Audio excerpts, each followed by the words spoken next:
3, 2, 1. 1. Good enough. You're close. Legends blow their own trumpets. Give them to me. 4. Well, we were counting at the same time. That's a good reference. Good enough.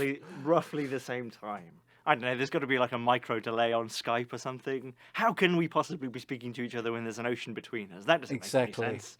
It's a miracle. How do magnets work? How do they know that one is north and one is south, but they don't have east or west? That doesn't make any sense. It's ridiculous. I got sent out of class in year 2 for asking that question. Really? It's like, yeah, he's obviously not because I'd incited anything. It's like, you're clearly a lost cause. I can't imagine you getting sent out of class. I did once get. I got sent out of. I wasn't sent out of assembly, but I was asked to abstain from it because they were. Because it was C of E, and every assembly ended with C of E, Church of England. Church of England, yes, C of E school. And every assembly... I didn't know you went to a Church of England school. Yes, yeah. Back in London. London, yes. And every assembly would end with the Lord's Prayer. Oh my God. Yeah, and... You know, I told an American that once, and they were like, that's disgusting. Yeah. Because I went to a normal primary school. I didn't, just my local primary school, and we sang hymns. And I told him that, and he was like, I cannot believe that, that's gross. Yeah, well, they take us on trips to churches as well, What? To do yeah, what? Well, this is a church, everybody. No, for a service, basically. And then we'd sing hymns God. there. We'd rehearse them in the school hall, and then we'd pop down to the church.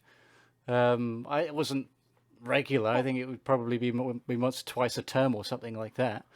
Maybe a bit more around Christmas. Did your dad know about this? Yeah. Yeah, well, I mean, that's what happened when they asked me to abstain from assembly, because it was a point where they were teaching us about other religions as well.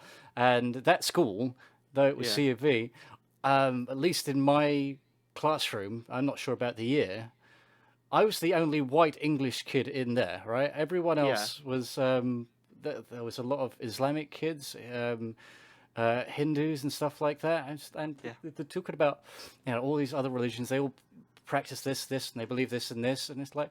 But you're making them sing pray hymns. to sing hymns and pray to Jesus. I mean, but you're teaching us right now that they believe something else and they should be doing something else. It's like, all right, you just sit over here for the next half an hour, then we'll just see you back in class. Okay. Fucking wonderful. Yeah. Wow. Okay. Then. Right. Okay. Nothing came of that. I think. Is it different now in England, or are they still doing that? I have absolutely no idea. Obviously, we're talking well over 20 years ago now. I mean, surely something must have changed. That can't. If that was happening now, they'd be up in arms about it. But I think a lot of the kids there, much like myself, we are 8, 9 at this point. This is all we've known, really. It's just what we do. It's the same as having breakfast every morning. So I think no, exactly. No, I agree. It was, and I think these kids, normal, despite their their families, their culture and religions and what have you, didn't think to question it at all. And then as soon as they hear that, it's like surely that's not right. They shouldn't be doing that. And I mean, it's too long ago for me to kind of really remember anything that was really said about it. It's like, well, they have the choice if they want to. I don't remember anything like that being said. It was just like, you stay over here. That would be that. It never, I mean, I went back to assembly after that. It wasn't like the last time I ever went, but they were just like, let's just forget about it and move on. We'll just carry on as normal. Okay. Yeah. I'm fairly certain that when I told my dad that, he was pretty proud. But I hadn't achieved anything, as it turned out. Yeah, that boggles my mind. Yeah, I mean, I definitely remember in my primary school, my year 4 teacher was like pretty into God, and would sort of bring it up at all times. And yeah, I wonder if it is still like that, because I think in America, if you're going to sing hymns, then you've actively chosen to go to a religious school. I don't know. I mean, like you say, it wasn't a big deal. It wasn't like they were necessarily indoctrinating us exactly, but I mean, a bit. Yeah, guess. a little bit. I mean, I guess for a lot of those families, not that I knew these people intimately or the parents or anything like that, but I'm sure if they had the choice, they would have gone elsewhere. I just imagine it was environment. It was a time where it was slim pickings really. It was that or fuck all really. There was homeschooling, but then I don't think they had any kind of procedures in place that would kind of acknowledge any homeschooling as like a legitimate education. And it's like, well, the kid's not going any further then if I don't send him to this fucking school. Our religious education was very funny. All I remember is Mrs. Nuttall one of our RE lessons, I think it was probably like year 8 or something, we had to read about Martin Luther King. And we read a book, and it was a extremely babyish book. It was mainly pictures. But it was about, Martin Luther King, and essentially about the black rights movement of the 60s in America. And because it was somewhat historical, it used the N-word, it wrote it down.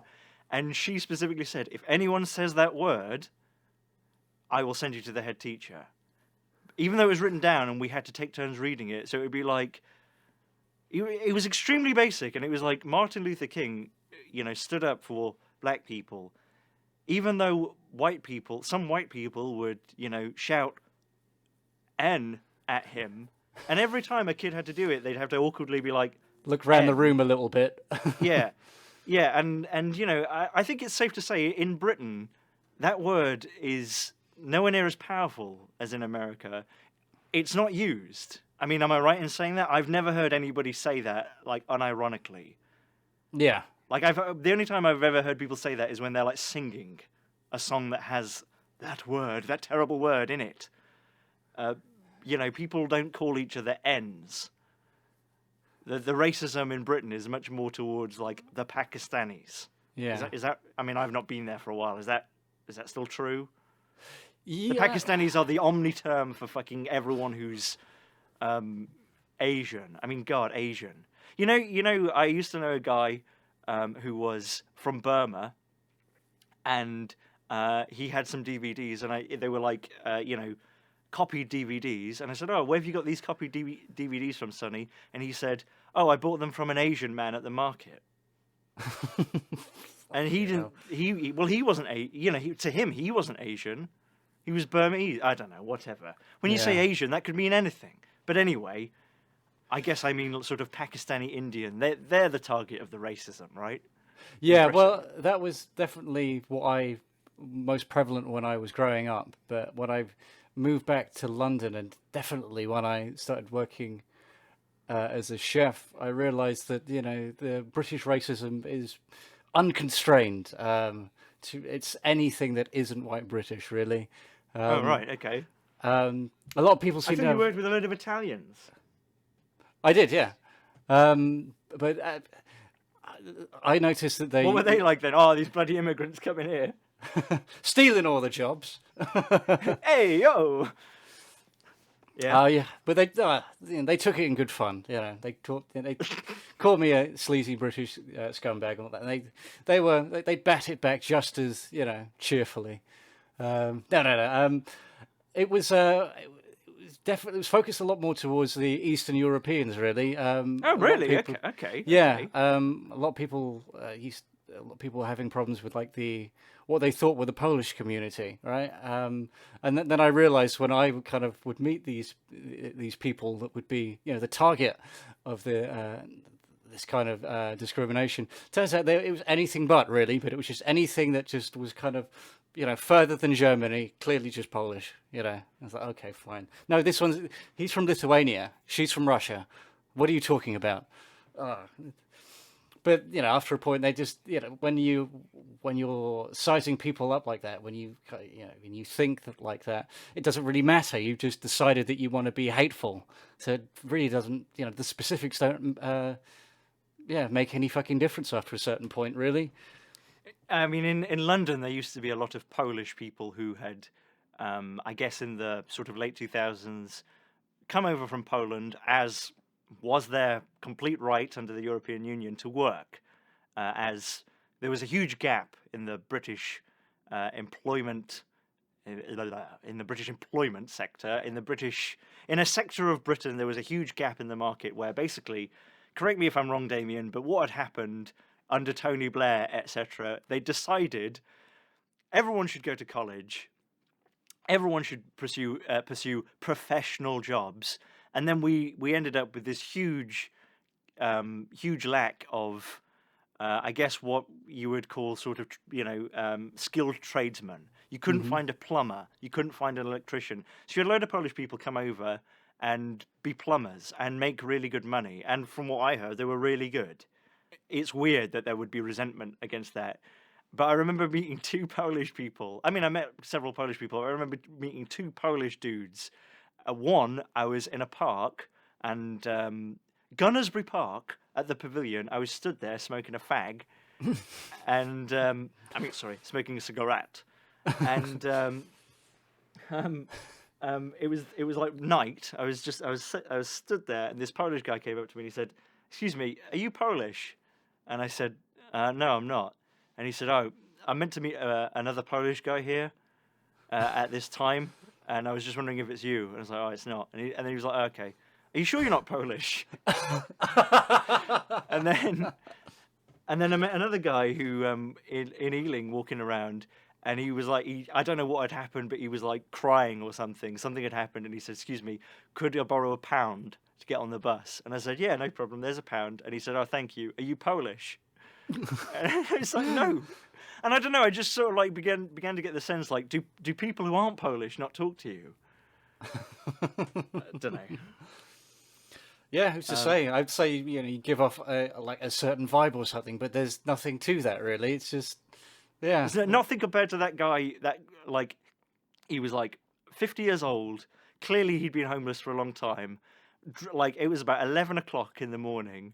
I was getting on the tube, and he was like fairly drunk. And obviously, he looked upset.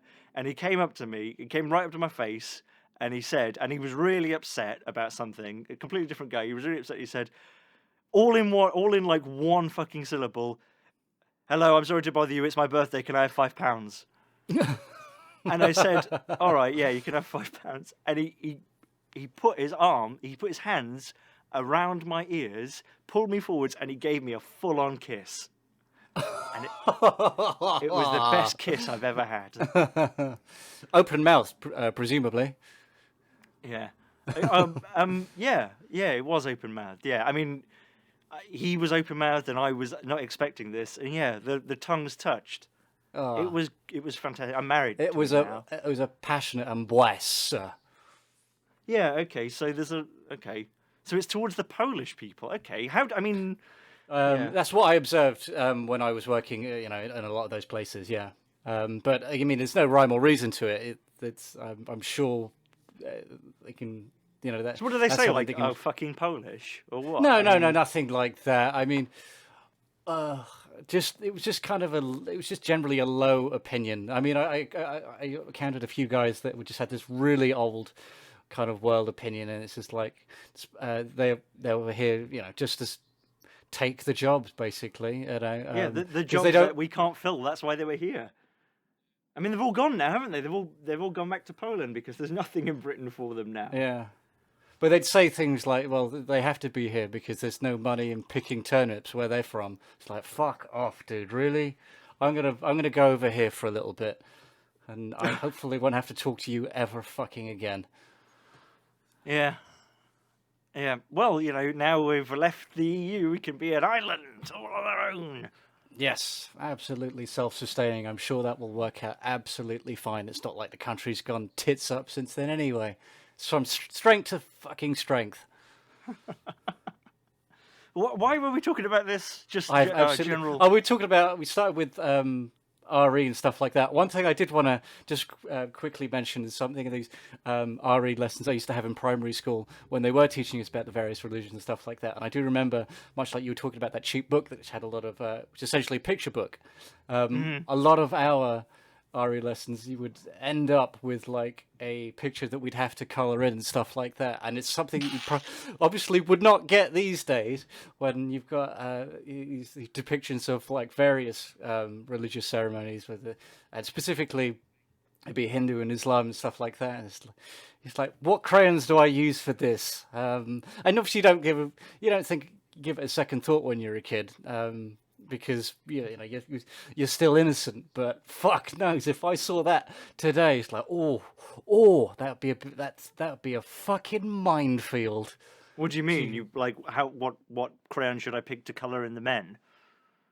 From another country, the men. Well, no, the depictions, clearly Christianity was, very white British, and then you obviously had people that were, shall we say, far flung, and it's like, oh no, it's clearly designed with certain crayons in mind.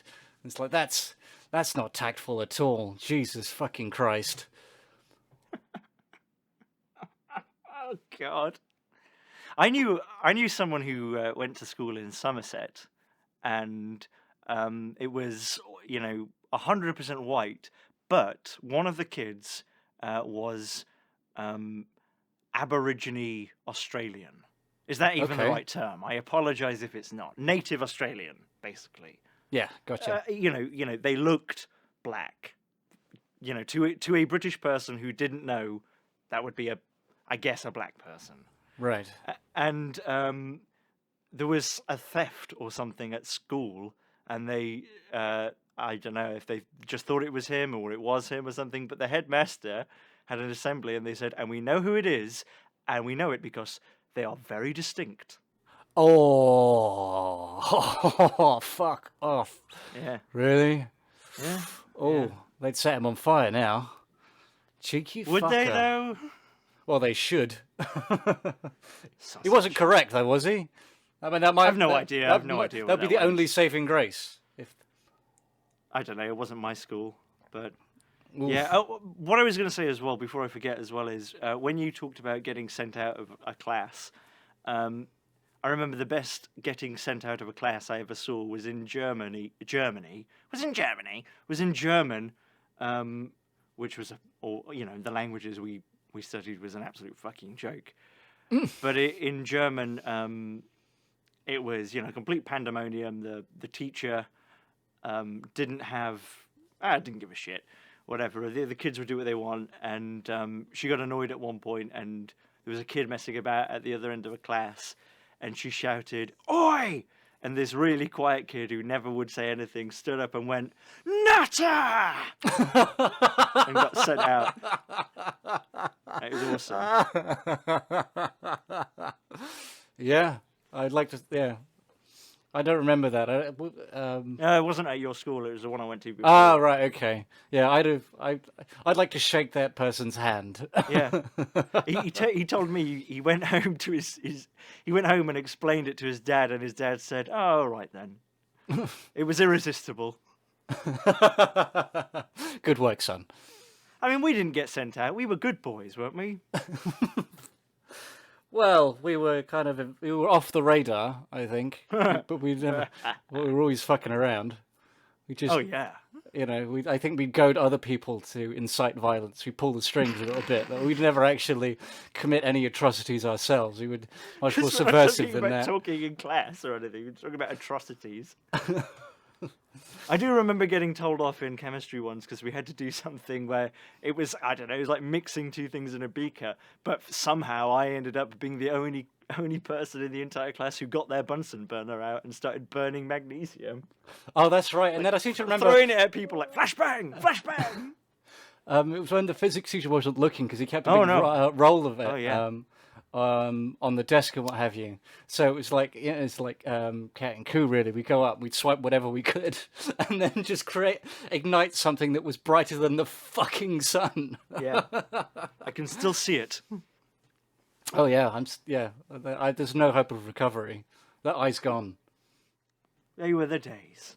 Yeah. Did we ever have any potassium in any of those lessons? Why? What does that do?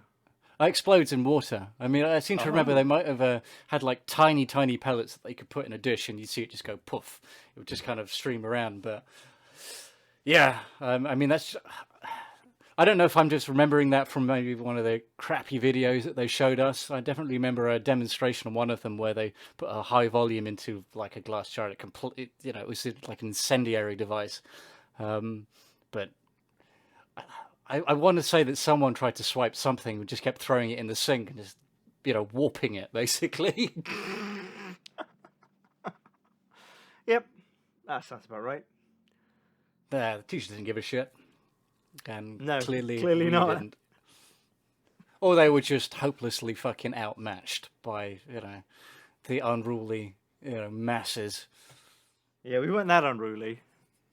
No, we weren't, but there were definitely some. We talked about it. I think on another one of these. There were definitely some classes that were way out of control. Well, RE definitely there was. I mean, no one cared. The teachers didn't care. In fact, I remember my mum asking me, because on one of the reports in RE, the teacher had written something like, "George is a very good student in what can often be a disruptive environment." And yeah, I mean, no one cared. It was just, we did 1 hour of religious education every week, and it was pointless, really. Yeah. Yeah. It's interesting you were ever described as that. I would describe you as the polar opposite, really. Disruptive in a positive environment. Yeah. Yeah. I mean, I guess what I was always trying to like disrupt the teacher, right? It wasn't like I was necessarily trying to fuck with other kids. It was always like the teacher's the one you want to derail here. Oh, yeah, that's the high score, yeah. Yeah, that's the high score, yeah. If you can make them fucking blink. Oh, I liked casually observing from the sidelines. I just ignored everything that went on. I in those fucking don't things. remember doing anything particularly bad. No, not at all. But I seem to remember in a lot of those RE lessons when we were given sheets to kind of read and then fill out a questionnaire. We just write pages of absolute fucking bollocks in hysterics to ourselves. Yeah, I remember we had to write the diary of Anne Frank as if you were Anne Frank. And it was like, Monday, I love my life as a little Jewish girl. Tuesday, the Nazis came today and took me away. Wednesday, my family were killed in a concentration camp. Thursday, I think the war might be over soon. Friday, I've been killed. Yeah, I mean, what were the teachers really expecting of like 13, 14-year-olds? There was going to be no maturity or sensitivity whatsoever. Of course, it was going to be bollocks like that. Yeah, well, they would just give us a worksheet and then, read okay or something. Yeah. Well, but I might have mentioned this before on one of the podcasts. Stop me if I have. But the music lessons that we used to get, because we only had like music lessons for like half a term, which is like 6 weeks, something like that, and then they just didn't have the teachers or something like that. So we would go to the music room and stuff like that, and we'd have substitutes who would essentially not just be musicians. Yeah, there was no musical training in those lessons anyway. If there was a music teacher, they said, "Look, there's 20 keyboards. Go over there, put the headphones on, and make some fucking awful noise for an hour." Yeah. Which is exactly what we did. Yeah. But the substitute would come in, and they'd come in with like 30 laminated sheets about the history of the electric guitar or something like that. And have a picture of a Strat on the front, 200 words on one side, and 10 questions on the back. And then you just read that and then fill that out for write the answers down for an hour. And then we would do that for the rest of the fucking year. Fucking shoddy. Or they would get bored and they'd ship us off to another art studio and say, like, "You're not doing music now. You're going to do textiles, because we've got a free space here." Textiles, yeah, I forgot all about that. What did you do in that? Oh yeah, I remember the whole textiles shenanigans where someone stole. What did they steal? Something. What did they steal? And like they made everyone pay £1. for it. Do you Really? remember? It would have been like No, pinking shears or something. It was in your lesson. I wasn't there. Yeah, someone stole something. They paid everyone £1, and your dad was like, This fucking is the hill. furious. This is the hill I'm gonna die on. Fuck that. Damien is not paying £1. Do you remember? Just barely, but I can't remember what was stolen. Though I can't remember anything of any value that would, require everyone to pitch in £1 to replace it. The fact that they would make you do that at all, so, who would fucking do? Who would really, submit to that bullshit? What, you mean stealing something or paying £1? Getting an entire class to pay £1 and reasonably thinking that you're gonna do that. Was it really to replace something? I would just, if I was a teacher that realised that, fucking hell, some of them are paying up, I'm going to pocket this. Fucking hell. I remember in biology once someone stole a scalpel. Well, that's a bit of a different... A scalpel went missing, and the teacher was like, well, no one's leaving until we find this. We're going to check everyone's bags. If we don't find it, we'll call the police. And then it was like, it's been 6 minutes now, fuck it. I was about to say, well, respect for that. Lockdown, that is a very dangerous thing to go missing. But yeah, naturally they gave up. All right, we checked about 15 of your bags, and it's kind of trending a certain way. So it's as good as it's as good as safe. It's fine. You can go home now. Check your bags. You know what? Check your bags? Like, you mean look inside it for a minute?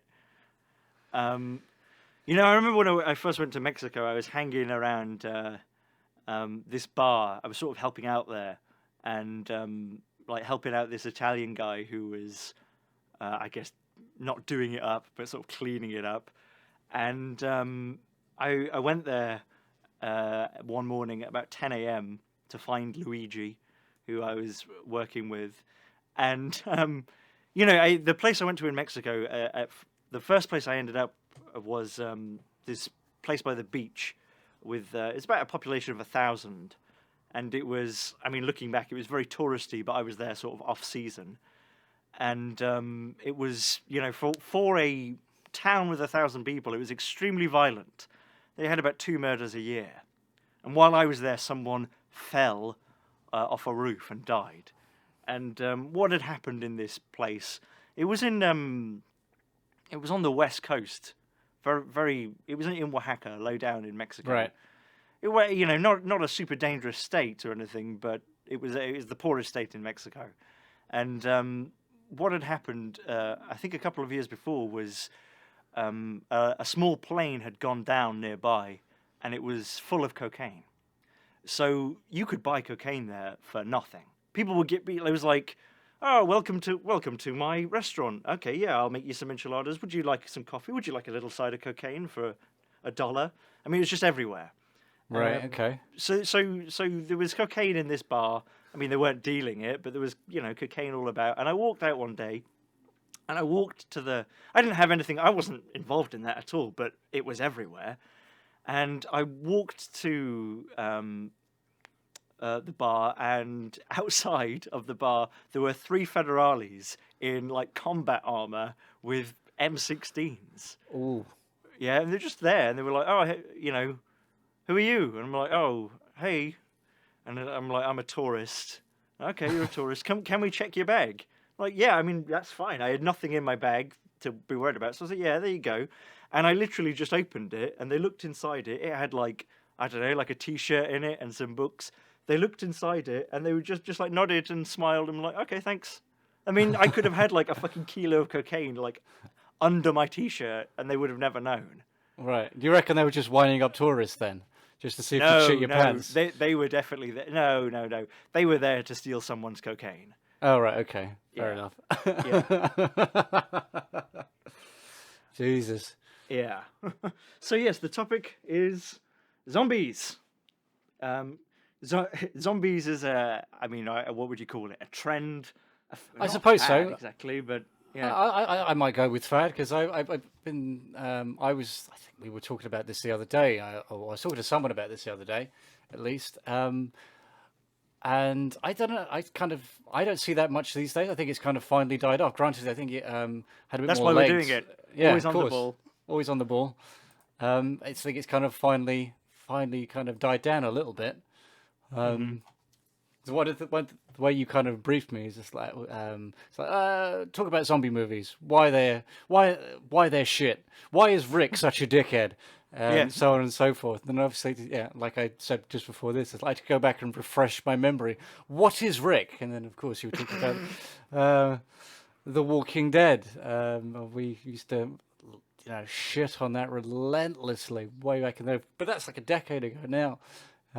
Last time I saw anything like that would have been like 4 years ago. When I visited Berlin, the place I stayed, they had like a TV, but with like a restricted kind of like smart box on it. So you'd have like 3 apps on it, but you'd only have like 6 shows you could watch on each. And they had Fear the Walking Dead spin-off, and I know that had been around for a while.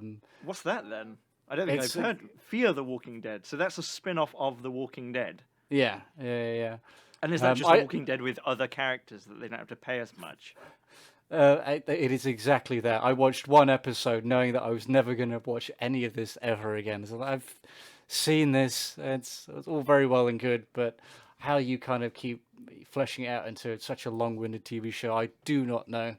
I'm sure we've said this before, and I'm sure if you're a fan of The Walking Dead or were or anything, you know the score.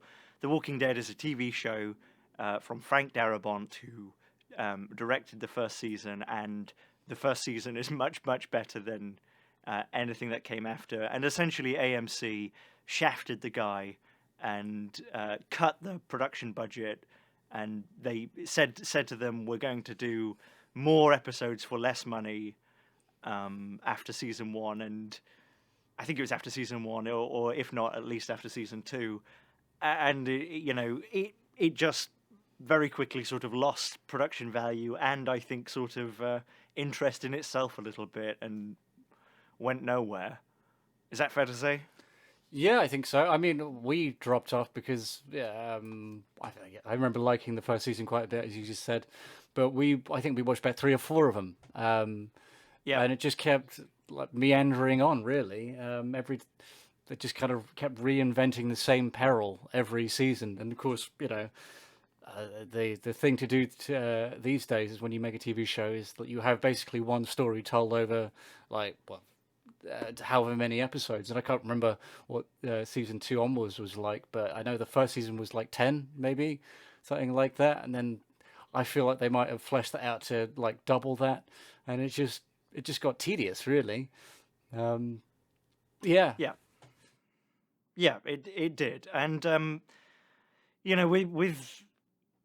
I think with almost every zombie film or TV show I can think of, it's usually the same thing for me, where it's sort of like a really interesting idea, a good premise, and then it quickly runs out of steam because I think there's maybe an inherent problem in the idea. If you don't sort of fix it early on, in that zombies aren't actually threatening. Yeah. Sorry, I was just much. It was clicking my teeth. Sorry, I didn't mean to. Didn't mean to cut you off. No, just say something about that. Well, yeah, it's almost like what I think is really interesting about zombie kind of related TV shows and media is that unlike other types of movies and this, that, and the other, and the situations they're in, your kind of man on the street, at least with the people that I've talked to, always has an idea about what they would do in that kind of situation. Mm-hmm. You don't see things like bank robberies and stuff like that. It's like, well, if I was, being held hostage, this is what I do, that, and this, that, and the other. People will talk to me about, well, if the zombie apocalypse comes, this is what I'm going to do. This is what I'm going to stockpile. This is the kind of weapons I'm going to be using. I'm partial to a crossbow because it's quiet, but if needs be, it's like you've clearly overthought this way too much. And I think that one of the things that's kind of interesting about it is I think there's kind of like a sort of almost like a wish fulfillment in scenarios like that. And you definitely saw that in like Day of the Dead when they're in like the shopping mall and what have you, and they kind of have free run of it. It's like, yeah, we can just loot to our heart's content. All those, all that stuff that we're usually behaving for, we can just kind of throw it to the wind. I think people really kind of get on board with that. But yeah, consequently, I think, they work very short-lived. Probably better off as movies than definitely as a long-winded TV show, because it's more of a thought experiment above anything else, really. Like, what if? And obviously, people really get on board with, what could I do? Partly because I think, deep down, people don't want an excuse just to take up arms against everyone around them. Really. Yeah, I know what you mean. There is a certain sort of joy, I think, in not just watching people crack open other people's heads, but sort of fantasizing about it and sort of excusing it by like, well, it's not a human, and it isn't. I mean, I'm not saying that's necessarily bad, but it's definitely about that. Like, I think people, if they watched a zombie film or a zombie TV show and there wasn't violence, it would sort of miss the point for them.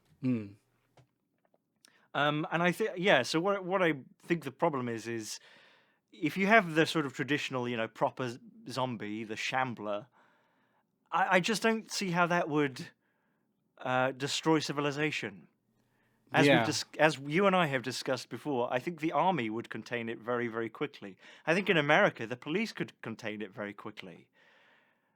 And unless you have something where in something like 28 Days Later where they're running about, or you have something where it's like, oh, actually, people, it isn't just spread by bites. People became infected, and 90% of the population was infected before they turned. Just sort of, I've turned into a zombie, and if I bite someone, they'll turn into a zombie. I think that would be dealt with pretty quickly. I mean, have you ever seen the army shoot at things? They can fucking shoot things pretty well. They have many ways of shooting things, many terrifying fucking ways, and maneuvers. Like those the big general purpose machine guns that they've got. The 50 caliber machine guns that you see mounted on Humvees. In Iraq, they were using those to shoot down the gable end of houses, to collapse houses onto people. If you shoot a person with that, you don't even have to hit someone, because it's got such a tremendous speed and force behind it. It can rip off your arm if it just goes by your arm. Yeah, I was going to. You don't have to shoot a zombie in the head with one of those. You can just eviscerate them. How is a zombie going to get into a tank? How is a zombie going to climb up a ladder? How is a zombie going to get through a fucking door? Well, yeah. I mean, the foundation of it is just you have people that are just mindless, kind of eating machines or what have you. But the only reason that human beings are the top predator on the planet is because they're intelligent and they're social. You kind of strip them of that. You've got something that, quite frankly, most hounds kind of outclass a human being in terms of speed and strength and kind of ferocity. So without that, a human being's kind of a bit of a lame duck, really. Yeah, and I guess The Walking Dead sort of, it did get onto, well, the real threats, other people. Right? Yes, yeah. And it became more of a soapy melodrama after a while. Yeah, so, I mean, is there a way to do it well? I mean, I don't, it's not like I think every zombie film or everything's been shit. I did like a lot, I like a lot of the ideas in them. I like a lot of the ideas in The Walking Dead. It's just, I don't know, it's just sort of ultimately sort of, like it's sort of like there's a zombie apocalypse, so I'm going to go out in a tank top. Like, no, wouldn't you like you could put magazines around your arms. A zombie's not going to be able to bite through a magazine. Yeah. Oh, what the fuck? Like you go to the armory and get out. I'm wearing Henry VIII's armor now. What are you going to do? Yeah. What else just around the house could you use to kind of save yourself? Armor yourself against the zombie. Then. Yeah, just stand up on the top of a car with like a pool cue and just poke them in the head. Oh, well, fortunately my friend Chris has left many here, so I'm well armed in that respect. He hasn't left his pool cue at your house, has he? Well, that means he's dead. No, that means he's coming back. He wouldn't be anywhere without Lucille. Yeah, he would have a name for it. Oh. That was Uncle Phil's name for his pool cue, if you remember. No, I don't. I wasn't. You're not up to your I'm not a connoisseur when it comes to the Fresh Prince law. No, I leave that. That's very much your domain. I let you play around with that, and I'll just kind of nod and say, "Yeah, sure, okay." Alphonse Riviera. Yes, As every zombie. All right. Well, that you can make it terrifying. Yes, I agree. I mean, I have heard people say that, you know, the whole zombie thing, you know, it's what we're saying. It's kind of, you know, it's dumb. People wouldn't react like that. And then COVID came along and like, oh no, they were right all the time. People are retarded. Yeah. But I don't know. I don't know. I mean, what do you think the actual sort of interest in it is? Is it just sort of violence? Yeah, I think Violence so. and freedom sort of thing? Yeah, I mean, it's like any excuse to kind of throw off the kind of societal norms, you know, in any kind of civilized society and just be kind of feral.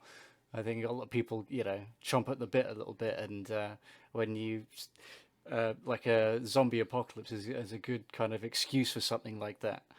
And I stand by. I think there's definitely a lot of wish fulfillment there. Like there's no way that people would have such bizarrely concrete plans, you know, in the event of such things. Really? Yes. I mean, but do you think those concrete plans would actually play out, or would it be? Of course not. These people, you know, No. I've seen the people I'm talking to are dweebs. You know, they'd be first up against the fucking wall. Yeah, they'd be zombie chow in fucking 20 minutes easily. It's like, well, I appreciate the thought. It's fascinating to see how your mind's working, but come on, man, stay in your lane. You need to hide underground. You know, just be prepared to never see sunlight ever again. I mean, what would you do right now if they, you know, oh, I'm looking outside and 90% of the population are zombies. What would you do? Because I would lock the door and I would read my paper. And possibly turn off the lights. I don't know. I would be Run a right behind bath. you, except I think, you know, there are too many compromised windows and doors in this perimeter. I don't think it would hold very long, even with shambling zombies. Or just go upstairs and put a wardrobe in the stairway. Okay, yeah, that's good. I mean, I don't think we have anything like that that's not fixed to wall, but we do have a few kind of rogue mattresses in the hallway. Maybe I can just prop them Rogue up. Up this, mattresses. What? What do you mean? A few? yeah, there's like. Now I'm 3 just in the imagining a hallway. hallway just wallpapered with mattresses. I mean, it's not far from the truth. Yeah, we've had a lot of different Why?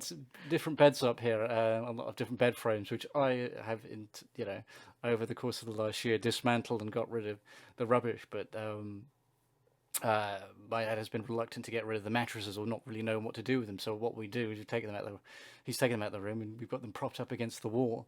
So I mean, granted, I don't walk any further than this bedroom, but if you were to go further down to like the other room or that's where my dad sleeps and what have you, you do kind of have to turn to one side and shuffle down.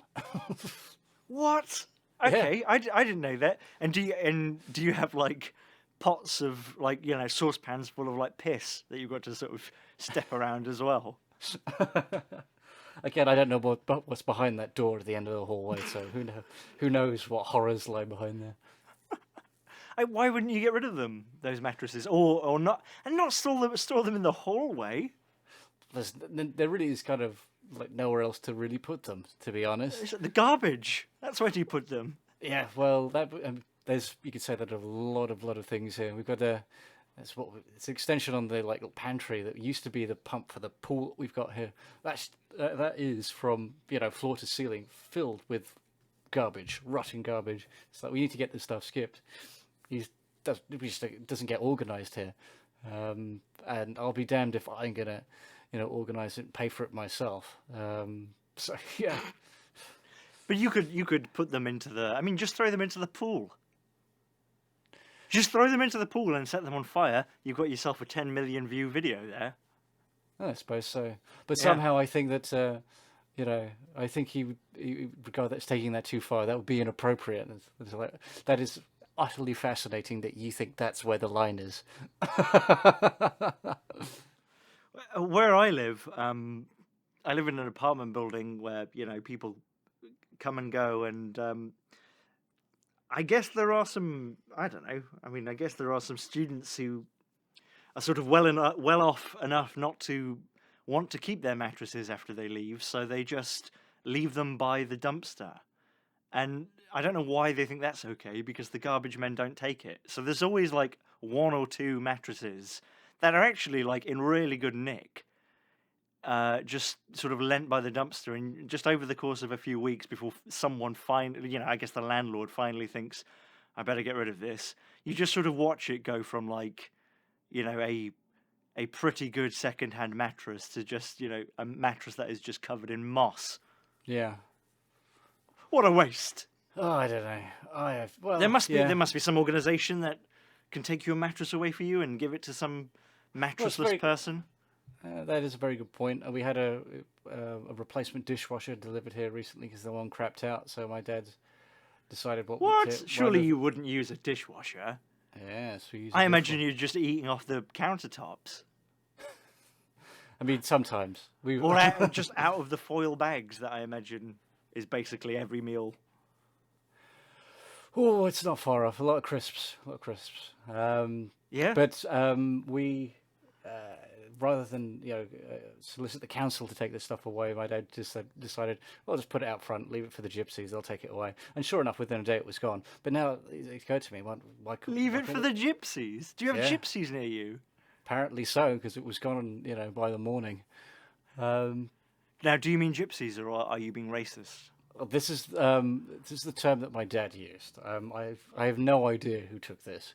But it's like, I didn't bring this up to him, but we had new neighbours move in recently, and the old ones had only lived there a couple of years, and they moved all of it, seemingly out of the blue, and it's like, they didn't even say goodbye. It's like, well, I'm not surprised when you kind of do shit like that, because as far as they're concerned, they live next to a bloody hillbilly,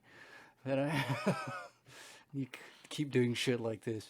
But back to my point, maybe we stick the mattresses out there, maybe someone else will, put that in the back of their truck or what have you and just fuck off with it. I mean, I honestly, if I had several mattresses, I'd be tempted to put them outside of my window and jump on them. I mean, yeah, there's three. That's that's enough. That's more than enough. That's safe. Yeah, one's a double as well. So if I kind of miss, I've got a lot of, it's a good kind of target to hit. So I wouldn't have any problem missing that, I don't think. Wouldn't have any problem hitting it, sorry. I'd have a hard time missing it, fucking hell. I mean, with three, would you really need three, or would you just, make it, spread them out? I mean, one would be enough, wouldn't it? I suppose so, but I think, there'd be a lot more fun kind of trampoline, like recoil if I piled them up. I imagine if you've got these mattresses, you've probably got a load of cardboard boxes. What you could do is you could make like a bed of cardboard boxes to put under the mattresses, and then that's like a crumple zone. Like, the mattress will sort of get you, but then the sort of cardboard boxes will collapse under. Well, we don't have the cardboard boxes, but we do have the air hockey table we had like decades ago. That I remember the air hockey table, and that's that'll be wet, rotten, sodden wood. So I think that would that's safe. That would act as the crumple zone you're talking about if we put that underneath. Yeah, easily. There's got to be there'll be tons of stuff like that we can probably. Well, don't you have a car there, or did you get rid of that? That was finally taken care of, yeah. The owner had contacted another friend of his in the country. He's just like, do you want to sell it for me? To which they agreed. It's like, well, good. I'm glad that's gone, because God knows why did my dad just said, great. I'll take all of your stuff including the car. I don't drive. Never have. Never will. I'll have a car. Thanks. Why do you have a car, Dad? Jesus, there has to be a limit. Just outside, yeah. Well, I was going to say, that the roofs of cars, they're quite soft, aren't they? Oh no, we can't trash that. His mate came back at some point. I noticed this was like maybe 6 months ago. It vanished for a day, and then it mysteriously turned up again. With I had a look at on the front seat with a new MOT certificate on it. So he clearly wants to keep this thing in working order and like roadworthy. You're just waiting until it's vintage. Yeah, I have no idea. There's a lot of very, yeah, it seems to raise more questions than it ever answers. Well, fair enough. Yeah, I don't. Yeah, mattresses. Ah, what fun. Yeah, if it went for the fact that we have a staircase that kind of snakes around itself, if it was, straight one way, I'd be riding those mattresses up and down the stairs. That would be all I would have done, sorry, throughout quarantine. Well, as well, I remember you telling me about you don't have heating anymore in your house, so you would take to stapling duvets over the windows. One thing I've done in the past when I've been cold but had a spare mattress is I've used that mattress as a blanket, like sort of sleep between mattresses. Oh wow, how does that work out? I can't imagine that would be too much fun. They're warm. Oh really? Yeah. I suppose so. With that weight, keeps you locked in. I imagine there's no way I could sleep through that. Not with my night do you terrors. sleep in your dressing gown when you're cold? Maybe sometimes, I suppose. Sometimes, I suppose. Well, when it was really, really, really bad here, when you have to put your shoes on to go to bed. Well, it wasn't that far off. I used to wear like several layers. Go to bed in jeans and an outdoor coat. Yeah. Underneath like 2 or 3 duvets, yeah. Oh, and still it would be freezing my fucking tits off. Oh, I don't miss those days. Never thought to use a mattress, though. Hopefully I'll never be in a position where I'll have to test that out. But you never know. I'll keep it in the bank. I appreciate the advice there. It's not that bad. Yeah? Fair enough. No, yeah, they're a bit heavy, but you'll be all right.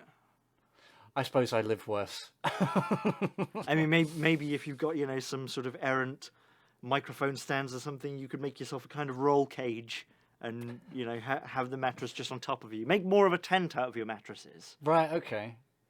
Mattresses, is that right? Or is it matrices? It's, matrices? Matrices. Well, if you do, I have plenty of replacement mattresses. I've got you sorted. I can hook you right up in a second. Are there any errant stains on them? Probably. Yeah, I imagine, yeah. One of them, I think, was a bed that made its way to us after my great-aunt died, maybe 5 or 6 years ago, something like that. And I'm pretty sure she had that for like 30 years. So dread to think what's, that's riddled with, decay. Yeah. I remember, in a place I rented once, flipping the mattress, and there was this enormous blood stain. And it was sort of about, breast level. So I don't know, it couldn't have been, menstruation. Whatever. Unless someone was just sat there. Yeah. I remember reading something on the London Underground where they tested all the, they didn't test all of them, but they tested like a random sample of the seats there. Okay. And they found sort of like just like bits of, I don't know what it would be, bacteria or something, or some sort of something that you can only get from a decomposed body. So this would be, this particular seat had like at one point been in contact with a decomposed body, and Jesus fucking Christ, definitely a lot of shit and piss. Oh, that goes without saying. Probably a bit of cum. You would imagine. I Did you would tell me hope that so. you were on a subway once where, like, there were 2 people and one was beating someone off, like behind a open newspaper or something? Was that you? That told wasn't me me, that but I story. did when I went to New York, I did see a homeless person just beating himself off, without a care in the world in the park, just sat on the bench. No attempt to hide what he was doing. He doesn't give a shit. I mean, was it in his pants or was it out? No, it was out. He was just there, just happily just working his magic. I was there. It was a school trip, essentially. So we were there. I was there with a group. This was before the flood of rats. It was roughly the same kind of time, really. Yeah. Wasn't that in Battery Park, did you say? I don't know the name of the park, but it was the park that's just outside the Staten Island ferry. There was a green there. Okay. I've never, it was just this undulating, like, sheet of rats that made its way towards us, then careened around us at the last minute. It was quite something to behold. Yeah, like a flock. Sort of, I don't know. I don't know what you would call, the collective pronoun for rats en masse like that. a parliament of rats. A congress of rats. That's a bit more than that. We're talking fucking hundreds of the bastards, maybe a senate of rats. An executive branch of rats. A supervisory board of rats. Yeah, well, fair enough. So the homeless guy, I mean, was he was he lucid? Was he making eye contact with people? He was making eye contact with someone, I'm sure. He wasn't looking at us per se, but it's not like we were out of his periphery. He knew we were there. Whatever he was focused on, we didn't really look too closely, to be perfectly honest. We all were there. We all fucking knew. We were all talking amongst each other, but we didn't really kind of, really flesh out the situation there. There's whatever he was looking at, whatever he was using to stimulate himself, there would have been no gratifying answers. It was just fucking revolting. So let's move on, shall we? Can we move a bit faster than this current walking pace? It's a bit uncomfortable around here. The novelty is already worn off when no one's laughing anymore. Yes, I've never seen that. I mean, I've seen, other stuff. I remember, I think the only time I've ever seen this was walking, I think, down Riverhead, that's how you pronounce it, in Mexico City, and there was a man who looked up and made eye contact with me and looked sad as he defecated on the pavement. Of course he was sad. He didn't have a toilet. Yeah, he didn't have a toilet.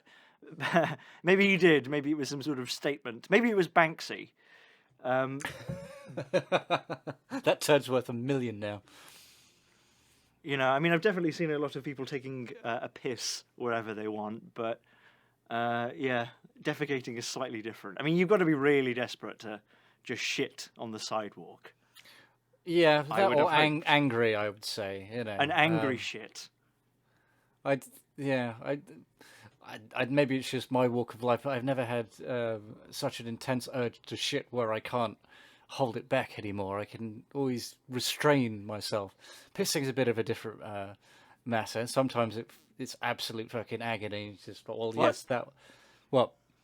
You mean holding it? Holding it, yeah. Oh yeah, yeah right. Yeah. Okay, I thought you meant like actually pissing. Oh no. Yeah, that's fine. That's fine. Yeah, right. Good. I've pissed on everything all over London. Yeah, don't fucking touch anything. Jesus. No. No, I mean, not just London either. I mean, yeah. Oh, we said that we didn't really fuck around in school, but off the clock, we used to go back at night and I used to piss on all the door handles, on all exterior doors. Are you sure you want that in the podcast? Well, it's there now. Yes, I have a video somewhere of you running across the parking lot to get to the door handle to piss on it. Oh dear. That's not nice. No, but I was 13, 14? I don't care. I thought I was hilarious. I still kind of think it's funny. Fuck you, school.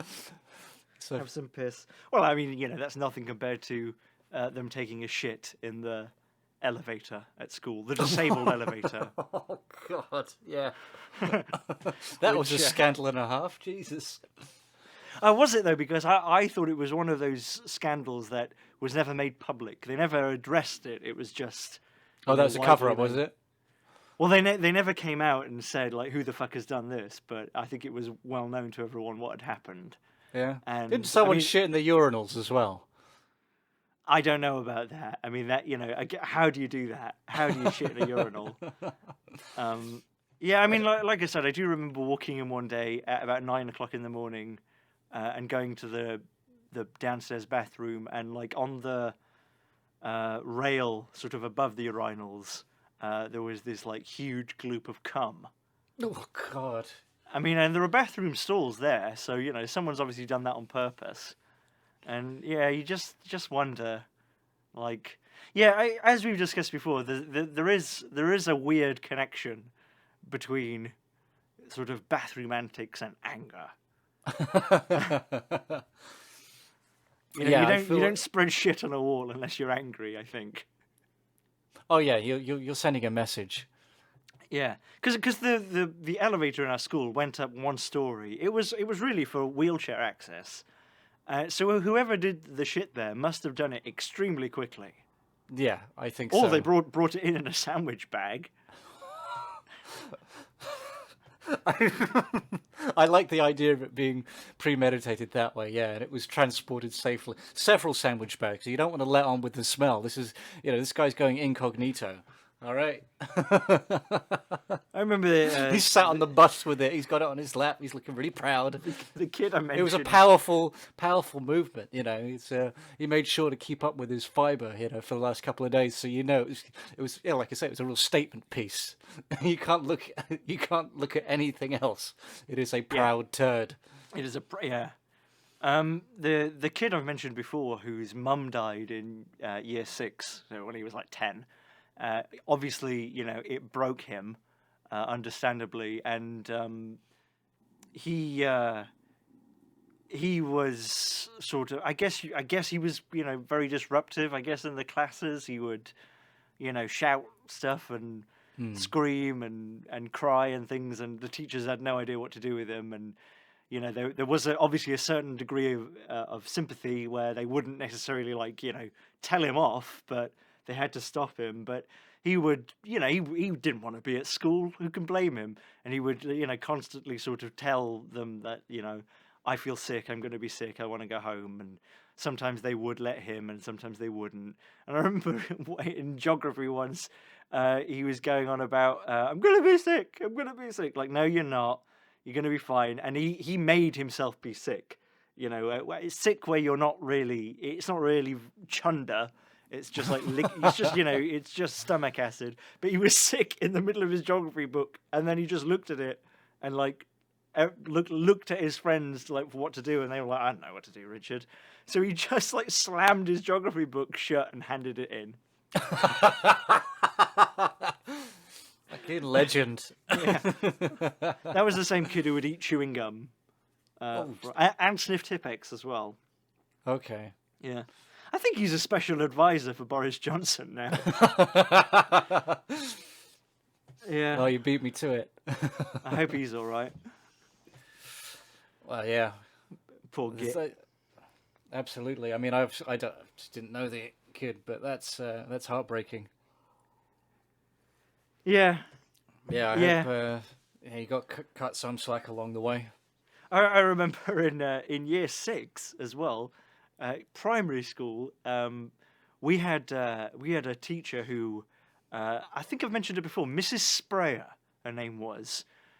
She was the teacher who, when I was younger, in year 3 or something, she was the teacher who just did year 6. So we all knew who she was, but no one had ever had her. And she walked across the playground to the head teacher who was teaching us handwriting, and in front of the entire year 3 or year 4, whatever it was, class, she was talking to the teacher, and she said, "You know what, Mr. Anderson?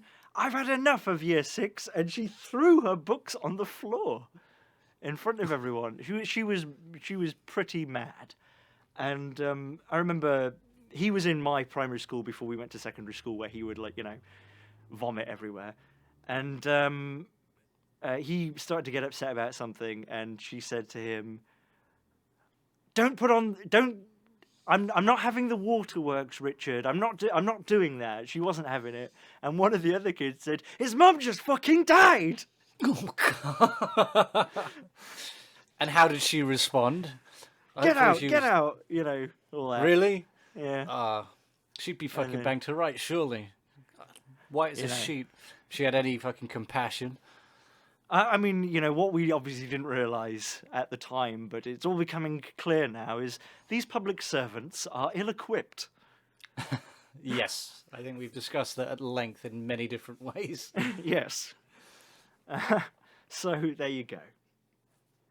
I love that we've gone from zombies back to poo.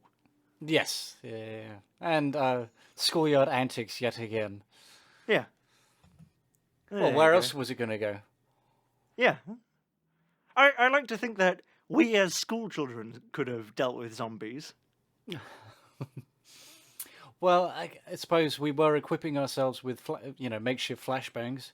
We did have access to a lot of fire. I'm pretty sure, it's commonplace to see someone fucking around with a lighter and a can of hairspray. So it's not Oh like, yes, that was a big thing, wasn't it, when someone discovered that? yeah, that was great fun. Didn't your dad teach you how to make a flamethrower with a Lynx can or axe in America? Ooh. Other brands of horrible deodorant are available. With a can of deodorant and a metal coat hanger and a lighter at the end, sellotaped onto it. No, that You wasn't my remember dad. That wasn't your dad? No? No. But I mean, I've heard that, but I'm not sure who that is, though. Oh, okay. Another thing you would do if you were really tough is you'd spray the back of your hand with deodorant and then light it on fire. And then be like, oh, fuck. Yeah, I'm surprised more of our lot didn't end up in the hospital. Really, they did try. The schools did try to paint these horror stories of these kids that would do it, and it would completely explode. And There was that kid who went under the bus with his moped and died. Remember yes, yeah. I can't remember who that. Yeah, and then it was a very somber occasion. But I think to remember when they dedicated a bench in the old building to the two victims, and this that? Two feels victims? like- What, yeah, him with and the moped? no, That was she a had lovely some- moped. No, he had. I think he was his girlfriend or something on the back, and she. Oh, was, really? She was toast as well. Yeah, because I seem to remember she was the sister of one of the kids in our class, and he was, Matt. he was Yeah. absolutely totaled by that. I don't remember that at all. And I remember Matt, and he was one of the bad kids, and he was always really nice to me.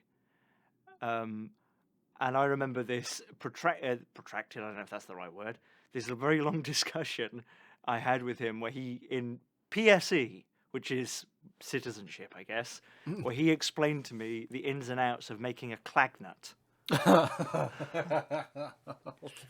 which is apparently when you shit in a milk bottle and throw it at someone or something. Yeah, the logistics. And I never understood it because to me, milk bottles were plastic.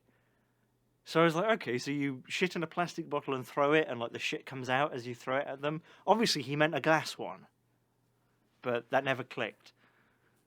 Yeah, I mean, you were just saying it like, oh, it'd be really difficult to shit in a urinal, and I think it's even mind-bogglingly fucking difficult to shit in a glass bottle.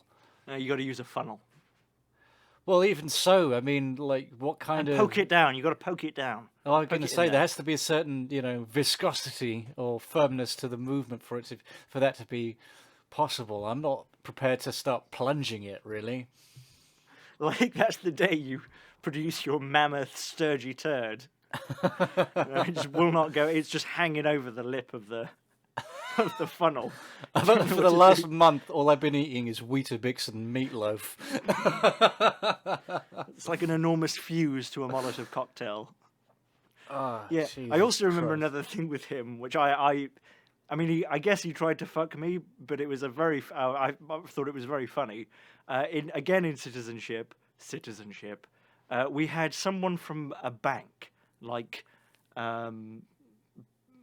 HSBC or someone come in and tell us all about. She worked for the bank, but it was all about. When I was 18, I took out several credit cards and I bought myself a Range Rover, and then I had to pay them all back. And I'm going to teach you not to do that. This is called a budget, like that sort of condescending shit. Right. But obviously at the beginning, she got there and introduced herself as, Sally Arminstead or some shit. And I got there late and I missed it. And when I sat down, I sat next to him, and he was saying to me, like, George, I'll give you £10 if you shout "Slutty Sally." I'll give you £10 right now if you shout it, "Slutty Sally, Slutty Sally." I didn't realise until the end of the lesson that she was called Sally. So, did you get your £10? I didn't shout it. Ah, pussy. That's why I'm sure he told you that, right? Ad nauseum. I mean, that's what I would do. I knew something was up because there was an offer of money. It wouldn't have been £10. It would have been like 50p. Yeah, of course not. No one, no one whatsoever carried cash like that in any of our sphere of influence. Jesus. That was also the same set of lessons where we discovered that Barry Holford had come out in front of everyone saying that he believed that cum is blue. Somehow. Looks like you're going to need an exam, my good charm. Speak to the doctor relatively soon. Yeah, I mean, we were about 14 or 15, so that's another failure of the system. Absolutely. Oh, dear. Your cum is not blue, sir. Presumably you have come at this point, at this stage in your life. You must have done, surely. And then had a good look at it. Taken over as it webs your fingers to the light. Or maybe he just... for the light coming through the stained glass of the church where you've had your wank. Well, maybe he just jizzed in his underwear and he looked at it after, it dried or something. It's like, well, it's kind of looks shiny, but it's blue underwear, so it must be blue. Blends right in. Can't see it. Must be the same colour. A triumph of deductive reasoning right there. Yeah. So there were two kids who died under that bus. I did not know that. I didn't know it was Matt's sister who died until much, much later. I seem to remember, or I seem to think that nothing was said, or was it? And I wasn't there. No, I mean I thought it was pretty hush hush. It's not like one of our English teachers had passed away, and they brought everyone Mrs. Butterfingers. Mrs. Butterfingers, and they made that a really solemn thing. But when that happened, they obviously gave her brother a lot of time off, but no one mentioned anything. I think we didn't, when when Butterfingers had passed away, we were already kind of chuckling to ourselves and saying horrendous shit, even in the assembly. I don't remember that. What did we say? I seem to remember you. Was it like we'd worked out you can't libel the dead? So one of us was going around going, she was a great teacher, but she touched my front bottom. No. You stitched me up in the assembly when they were talking about it, and you just kind of like turned to me and just not really a whisper, but loud enough, just like, Damien, how can you be laughing at a time like this? A man has died, and at that point, I'm just completely stitched up, and I can't stop. And if anyone got a good look at me trying to stifle so much laughter, it's like, oh man, I look like such a wanker. But I couldn't help myself. I don't know. I guess you're not meant to make jokes about people who've recently died, are you? No, not at all.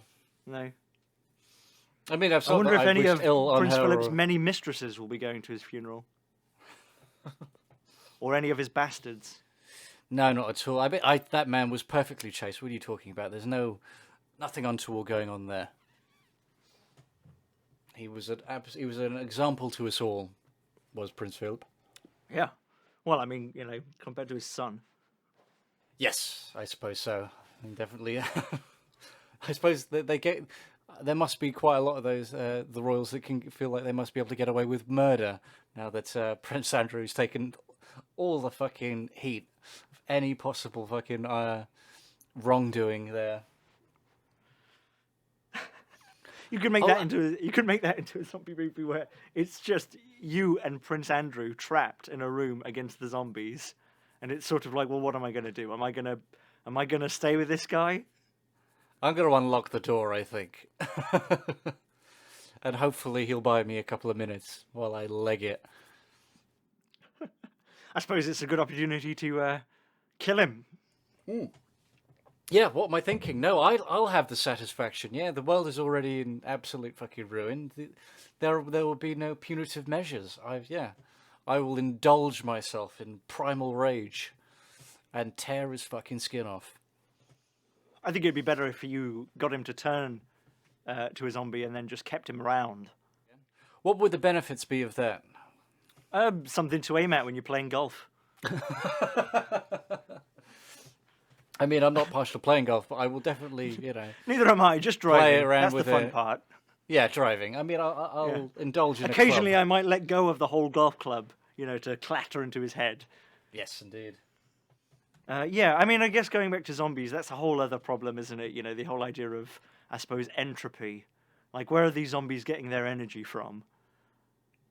Like, are they decaying? Do they die of hunger? I know in like 28 days later they die of hunger, but I don't know, whatever. Yeah, I mean, to kind of answer your question way back now. One of the things that I think that stops these things from holding up is as they progress, at least in terms of story, they start over explaining everything, and when it's kind of kept a bit more, when it's a bit more of a mystery and it's a bit more enigmatic, it definitely serves in its favor. But when they're trying to over-explain how and why zombies can work at different stages of decay, it's like, oh, for fuck's sakes, man. It's great that Walking Dead was fantasy, great, isn't it? Yeah, it is, and I was really intrigued when Walking Dead came about, because it's like, oh, someone is really putting some money into it and taking it quite seriously, and it's going to be like on TV. That's kind of bizarre. That's new and interesting. But then after a while, it's just like, well, you have to remember it is. The premise itself, the notion of the monster is just it's total cheese, It has to be just it's a supernatural. It's like explaining, like if Lord of the Rings had tried to explain magic, or if Star Wars had done a completely unnecessary, idiotic route of the Force is midi-chlorians. You don't, Yes, and how well received it's that magic. was. It's okay. It's it's fantasy. You got to go one way or the other, I suppose. You've got to say like, oh, it's not zombies. It's the rage virus. It's rabies, but for people, or it's zombies. Don't worry about it. I guess. Yeah, but my go on. personal taste, it kind of weared pretty thin pretty quickly, because once I think 28 Days was the first one that I saw do that, and then there was just a glut of zombie movies doing that stuff. It's like, oh, get it, virus, rage virus. Okay, cool. It's nothing new. The same kind of. Yeah, exactly the same. And one of the things that I don't like about those kind of movies is that the rage zombie acting is always so naff. When you have these people like twitching, it's like, oh, I can just see these people, they're just kind of like failed dancers and stuff like that, because it's way too theatrical. It's just naff. I never buy it. In 28 Days Later, they don't call them zombies, do they?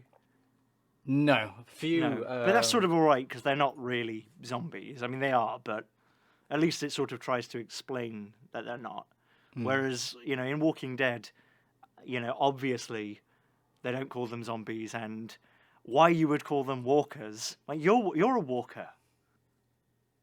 Yeah, it's not really. I mean, biters is better.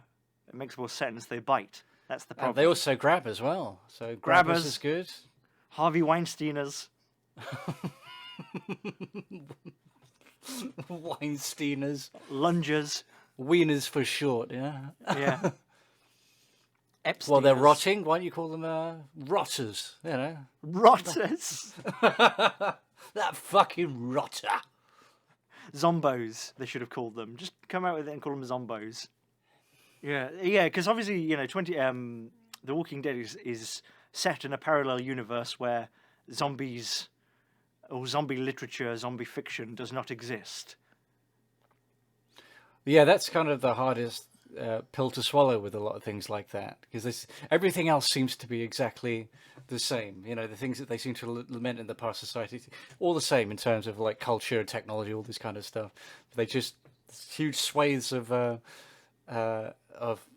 literature, I suppose, for lack of a better term, just didn't exist. And it's like, there's no fucking way that anyone existing in that environment wouldn't immediately, identify that as fucking hell, it's a zombie. Yeah. I mean, it's a hard sort of balance, isn't it? Of, having your main character discover, what's happened, and I don't know. I feel like if I saw a zombie, it'd take me about 10 seconds before I was like, oh, I'm going to kick its head in. And then I'm arrested because I've killed a cosplayer. Talk about Yeah. that's public service. Yeah. But, yeah. And also another thing that a lot of things do, not everything by any means, but a lot of things do is having, the situation of the protagonist missing the actual outbreak and collapse and waking up. And I don't know if that's a budget thing or anything. It's sort of like, it's not just zombie things, right? It's the same with nuclear war or any sort of catastrophe film or book where, I went to bed and I slept too long and I've woken up and everything's fucked. What's going on? I sort of think like the most interesting part of all of it would be, people running around like headless chickens and all of that.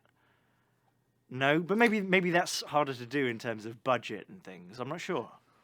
Well, yeah, that's exactly what I was going to say. I would say that the onset of these kind of crises would be infinitely, not infinitely more interesting, but it will have its own legs. But yeah, I think it's a question of not necessarily budgetary, but just I think uncreative writing. It's sloppy, and they just don't know what to do. So we'll just start in the middle of it. That's the best way to do it. Because as well, like I'm thinking of World War Z, actually, that's how it's pronounced. World War Z. Yeah. We're British, don't you know? Yeah. I remember reading something where someone was going on about we should eliminate the letter Z. Salietta. I was going to say, who was this nutbag? Yeah. But in World War Z, they have, an aircraft carrier, don't they? That's obviously, not being touched by this outbreak. I mean, why wouldn't there be, thousands and thousands of aircraft carriers and battleships and even just, fishing vessels and cargo ships and things where they're not touched? I mean, like, everyone's so stupid in these things where it's, you've been bitten. Well, does that mean you're going to be a zombie? I don't know. Just hang around for a bit. Yeah, exactly. And we'll have a really loud conversation, and then a zombie will spawn right behind us. The nitty-gritty here is that, if these people did make sensible decisions, then, a movie wouldn't happen, basically. That's very true. I think we talked a long time ago about a zombie movie where we end up in the tower at Westminster just shooting zombies from it or something. And I think we came to the conclusion, like, if it was realistic, really the zombie film would just be about the army systematically destroying zombies.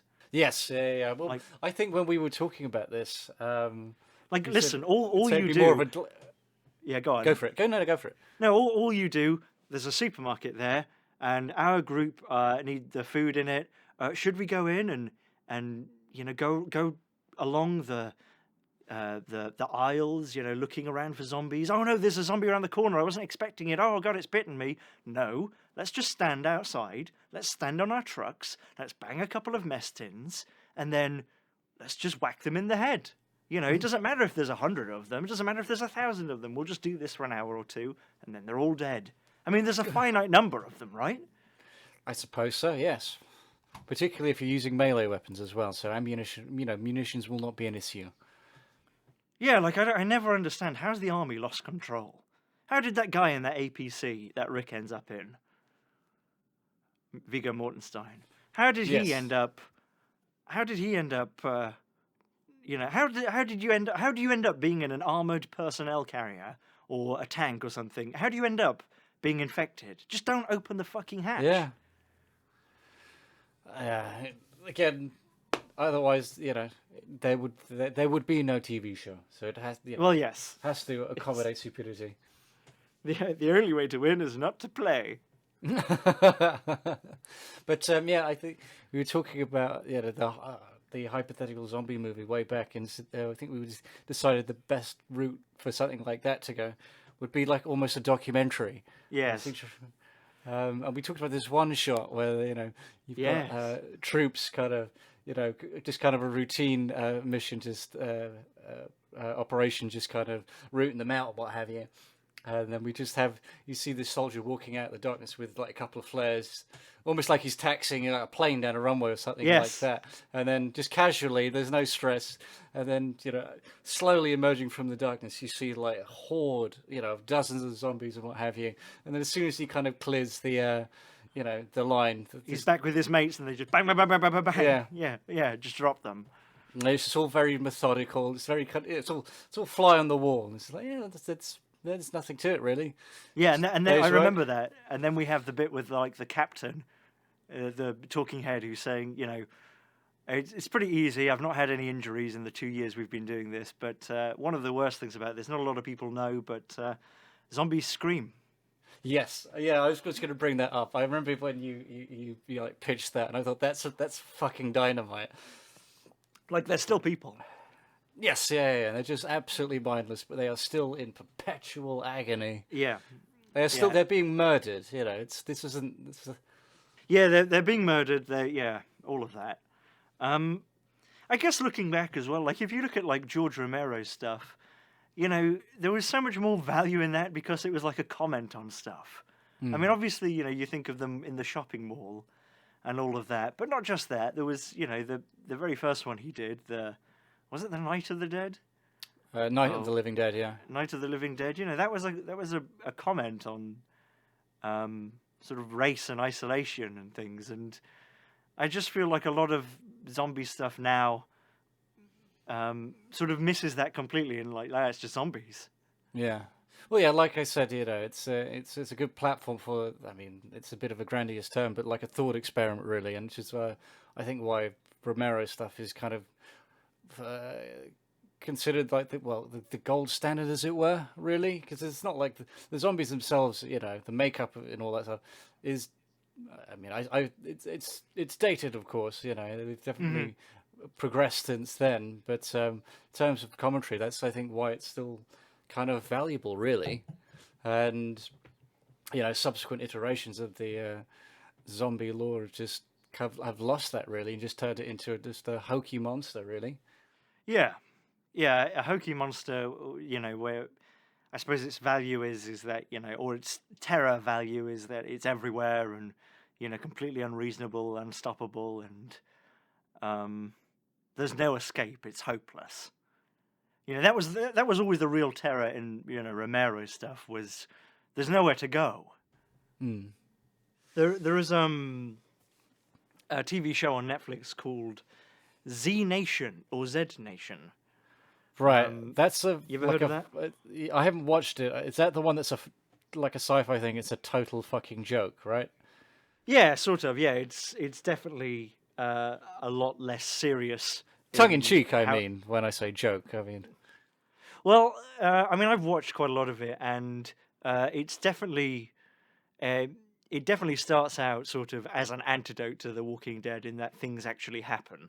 And there are episodes where things happen where it would have taken a series of The Walking Dead for them to happen, but it very quickly loses its way and becomes, to me, just as tedious. Okay, how so? Well, like a lot of TV, it just sort of starts to veer off, and I think it sort of had an idea of where it was going, and then it completely forgot about that. And what it's about really is it's a zombie apocalypse, and it's trying to be much more fun than The Walking Dead. But the idea that's actually sort of interesting is it follows this dude called Murphy, who is essentially impervious to zombies. Okay. He can be bitten by them and he doesn't turn into a zombie. And as it sort of progresses, he starts to realize that he can sort of influence zombies and get them to do what he wants. And I thought, it being called Z Nation, it would be about him building up a nation of zombies for his own ends. Okay. But like I say, it loses its way, and I haven't watched all of it. Maybe that does happen, but it quickly gets bogged down in the usual sort of TV, Netflix bullshit. But I like that idea, and I like the idea of someone who is sort of unaffected, who can just walk around and isn't that bothered. I mean, it's coming to me that should be George Carlin. sort of walking around things like tutting, at going around a mall and tutting and thinking, God, what a waste of fucking time all this is. Yeah, I just thought that was a sort of novel idea. Well, yeah, I think that George Carlin is probably more suited for the zombie role, his current state of decay. I would say that maybe sub him out for... Lee Van Cleef. I was going to say Larry David actually might be a good fit for something like that. It's just, it is just Curb, but, just with a lot more dead people. Yeah, instead of him insulting people, it's him like accidentally, meeting a new group of survivors and then accidentally, letting the loose gate. It's him accidentally leaving the gate open and getting everyone killed. Oh, I think. I think it's a new camp. It's him meeting a new camp every week. And all it takes is one, misplaced social barb, and then the entire fabric of their little encampment just deteriorates. He ignites civil war every time. Is that what you mean? Yes, yeah. By inadvertently saying someone's got a fat ass or something, when she clearly does, But you can't say that. Yeah, it's Larry David just walking around. He doesn't kill any zombies. They basically leave him alone. Basically the whole story, it's sort of a combination of Curb Your Enthusiasm, The Walking Dead, and The Big Lebowski, where all he's doing is trying to find a new pair of loafers. I was going to say the only Big Lebowski influence should be that Larry David's in a dressing gown, but I'll take the loafers, that's cool. Larry David's in a dressing gown, and occasionally John Goodman offers some sage advice. But he's not just there. It's just like it's a hallucination. Hallucination.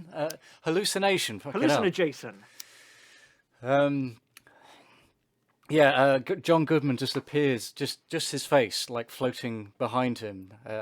Speaking to him is like the angel on his shoulder, but no one else knows he's there. By all accounts, it's in Larry David's mind. Yeah, that's right. Yeah.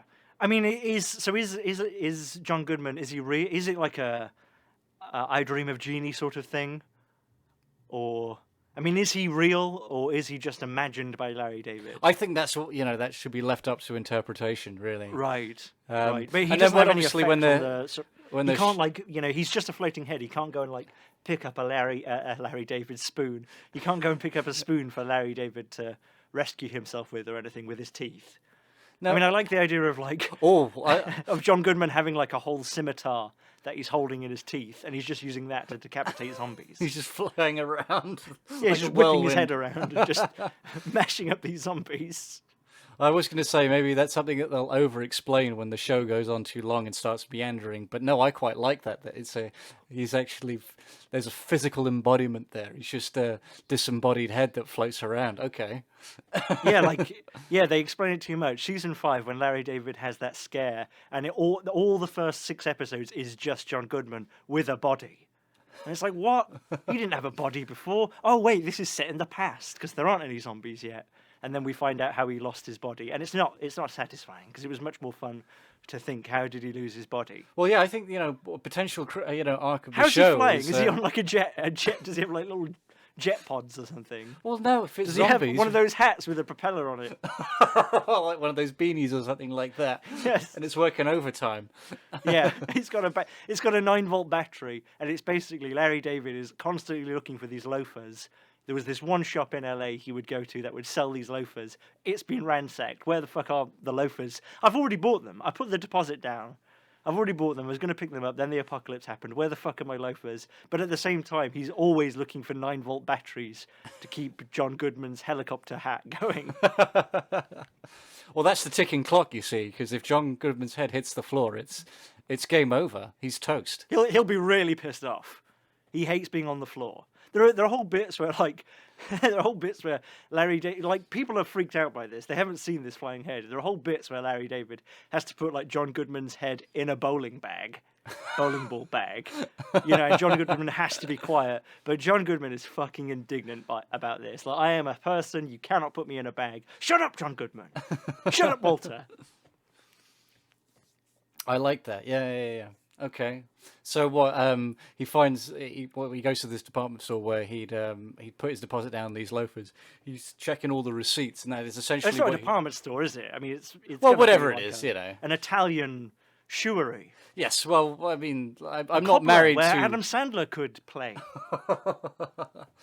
And then, quite shamefully, Dustin Hoffman at the end. Oh dear. Oh dear.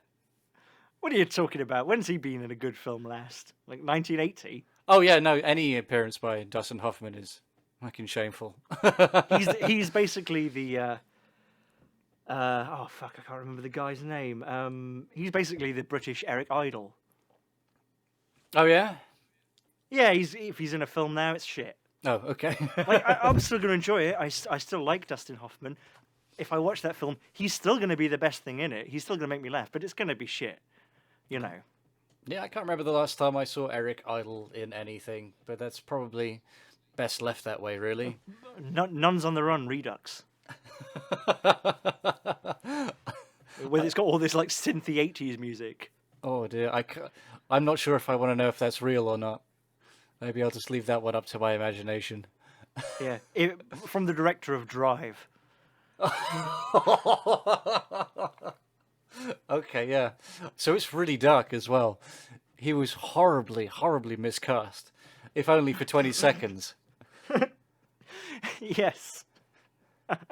Yeah, not as bad as Robbie Coltrane was horribly miscast as the Sister Superior.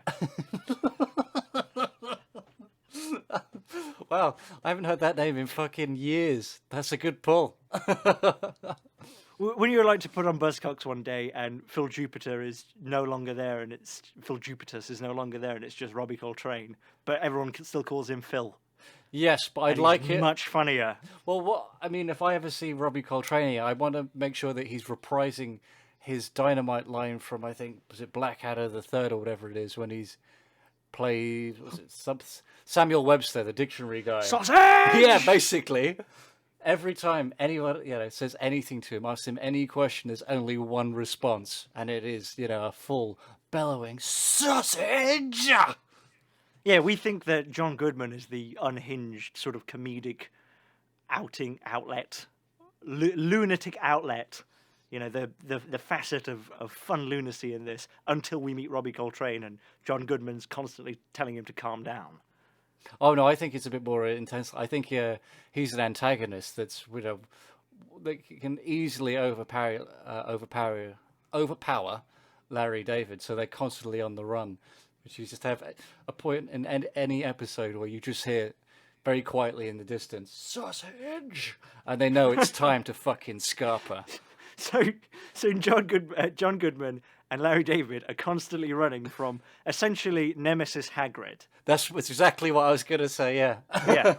Yeah. He's like 12 feet tall, and he's just like comes like barreling through doorways, like knocking them down. Oh yeah. Not like knocking the fucking mortar out of walls as he tries to get through doorways, and he just will not stop. He can't walk very fast, but he never rests. Well, yeah. Unfortunately, he has that almost Tourette's-like tick as well, which always gives his whereabouts. So Larry David's always a step or two ahead. So if he plays his cards right, he should be safe.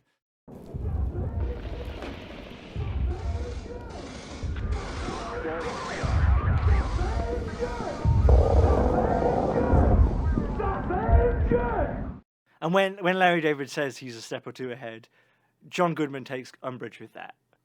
You can't say head anymore, or a head, unless you're talking about an actual head. Or steps, because he doesn't have feet. It's a bit of a minefield, really. But that's Larry David's shtick. Always kind of foot in mouth, really. Yes, and then obviously we don't want to step on any copyright toes. So I imagine that as the season progresses, Umbridge Corporation, they're after John Goodman because obviously he's the anti-zombie. He's a head that he only lives as a head. You see what I'm saying? Yeah. Sorry. Yeah. He's a floating head and he's alive. Where is his body a zombie? Okay. I thought a potential arc would be to reunite the two because he's only got so much time left as a disembodied head. They might have Like he's not eating. He's he's not drinking. Oh, he's still wasting eating. away. It's just dropping straight out. Into Larry David's gullet.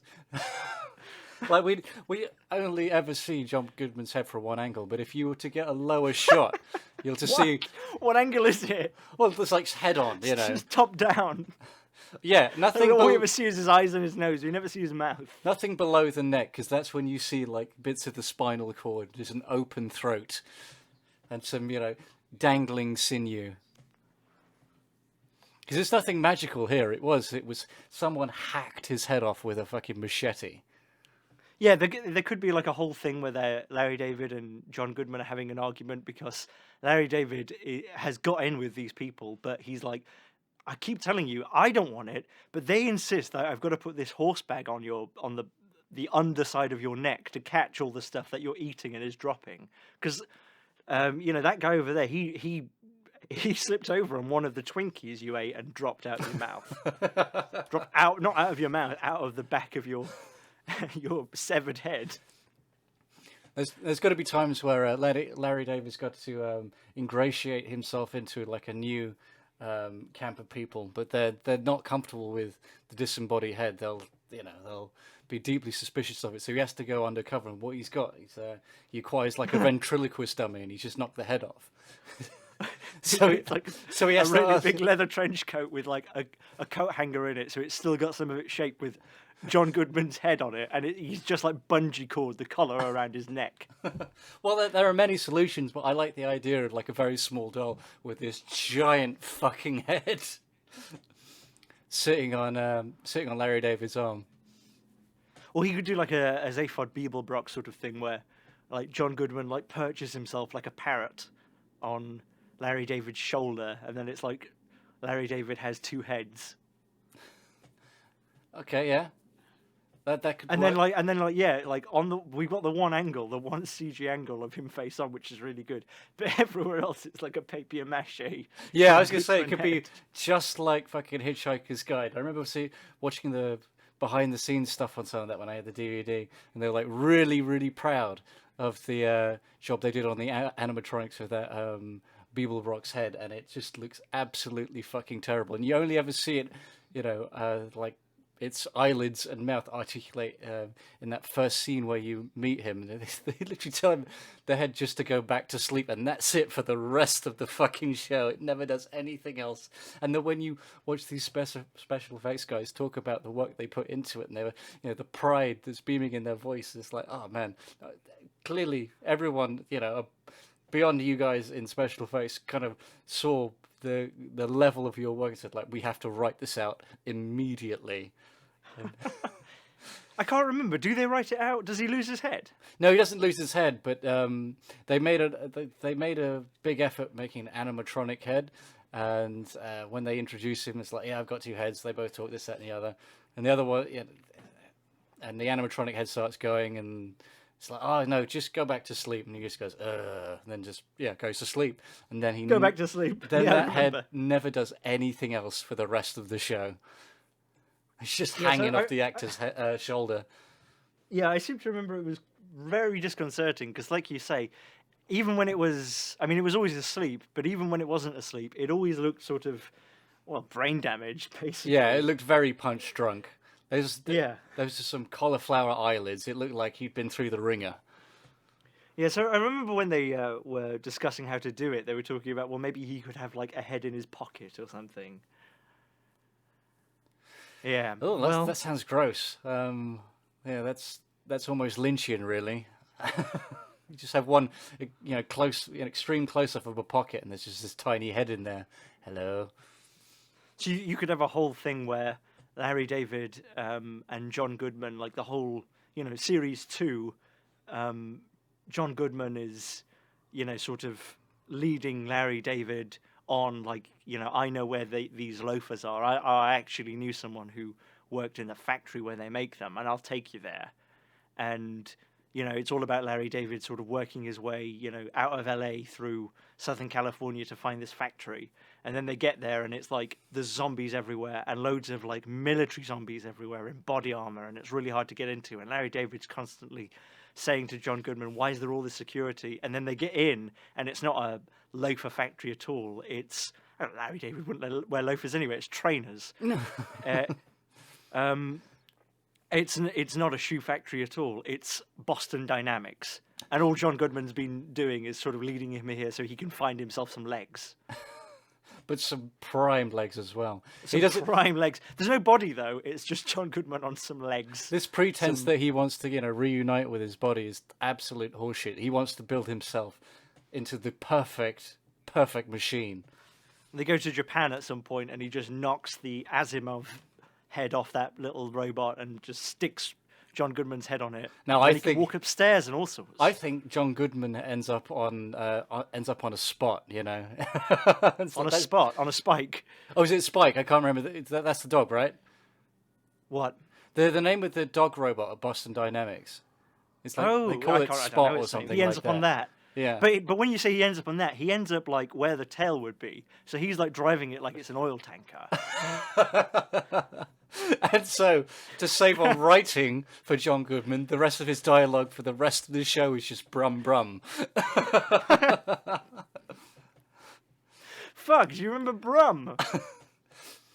Do you remember Brum? I need some help with that one. Let me just bring up. There's a TV show where it was about a very small car that would drive itself around, and its headlights were eyes. I have an image of my... Oh, that's not what I had in my head, but no, I do remember that. I was never going to be able to tell you what it was, though. Jesus, that's a fucking nightmare. When you're a man dressed as a car, that's amore. What was the fucking point of this show? Jesus. What show? Brum. What's the point of anything? What was the point of Hubbub? I don't know what Hubbub is. I told you, it's that man who lives in Nelson's Column, and he delivers stuff on his bike. And he comes out at the intro. He comes out. I don't think he speaks at all. It's sort of like a slapstick thing. But the only time he speaks, I seem to remember, is when he comes out of Trafalgar Square, Nelson's Column, which has a door to his house in Nelson's Column, and he goes to the music, Hubbub. Oh, I don't remember this at all. Did I ever watch this? I don't know. I'm not getting anything useful on the internet just as well. When you just type in Brum. Well, I did that, but I'm trying to look up Hubbub, but it looks like I haven't got the Hubbub TV show. That's what I've got, and it's nothing. I'm seeing a lot of, well, I imagine, a pretty new kids' TV shows. Nothing that I'm that familiar with. And maybe this is kids' TV shows. Do you think it should be like Larry David and John Goodman, and Larry David has one end of a ladder like in his arms, and John Goodman has the other end of a ladder in his teeth, and Larry David's going to me, and John Goodman's going her, and that's all it is. To me, her. To me, her. Nah, dispense with that. I think it should be Larry David and John Goodman in Lazy Town. And Larry David is that girl. Is Sporticus. And John Goodman has a pink bob. Still disembodied, though. Didn't you think that all of the puppets, the latex puppets, looked like Russell? I mean, what, Lazy Town? I would say any latex puppet in general kind of looks like Russell. Particularly when he's not talking, yeah. Yeah. Oh, no, when he talks, he looks completely different. But oh, you're reminded that he's actually an animate human being, but he's an incredibly still man when he's not being interacted with.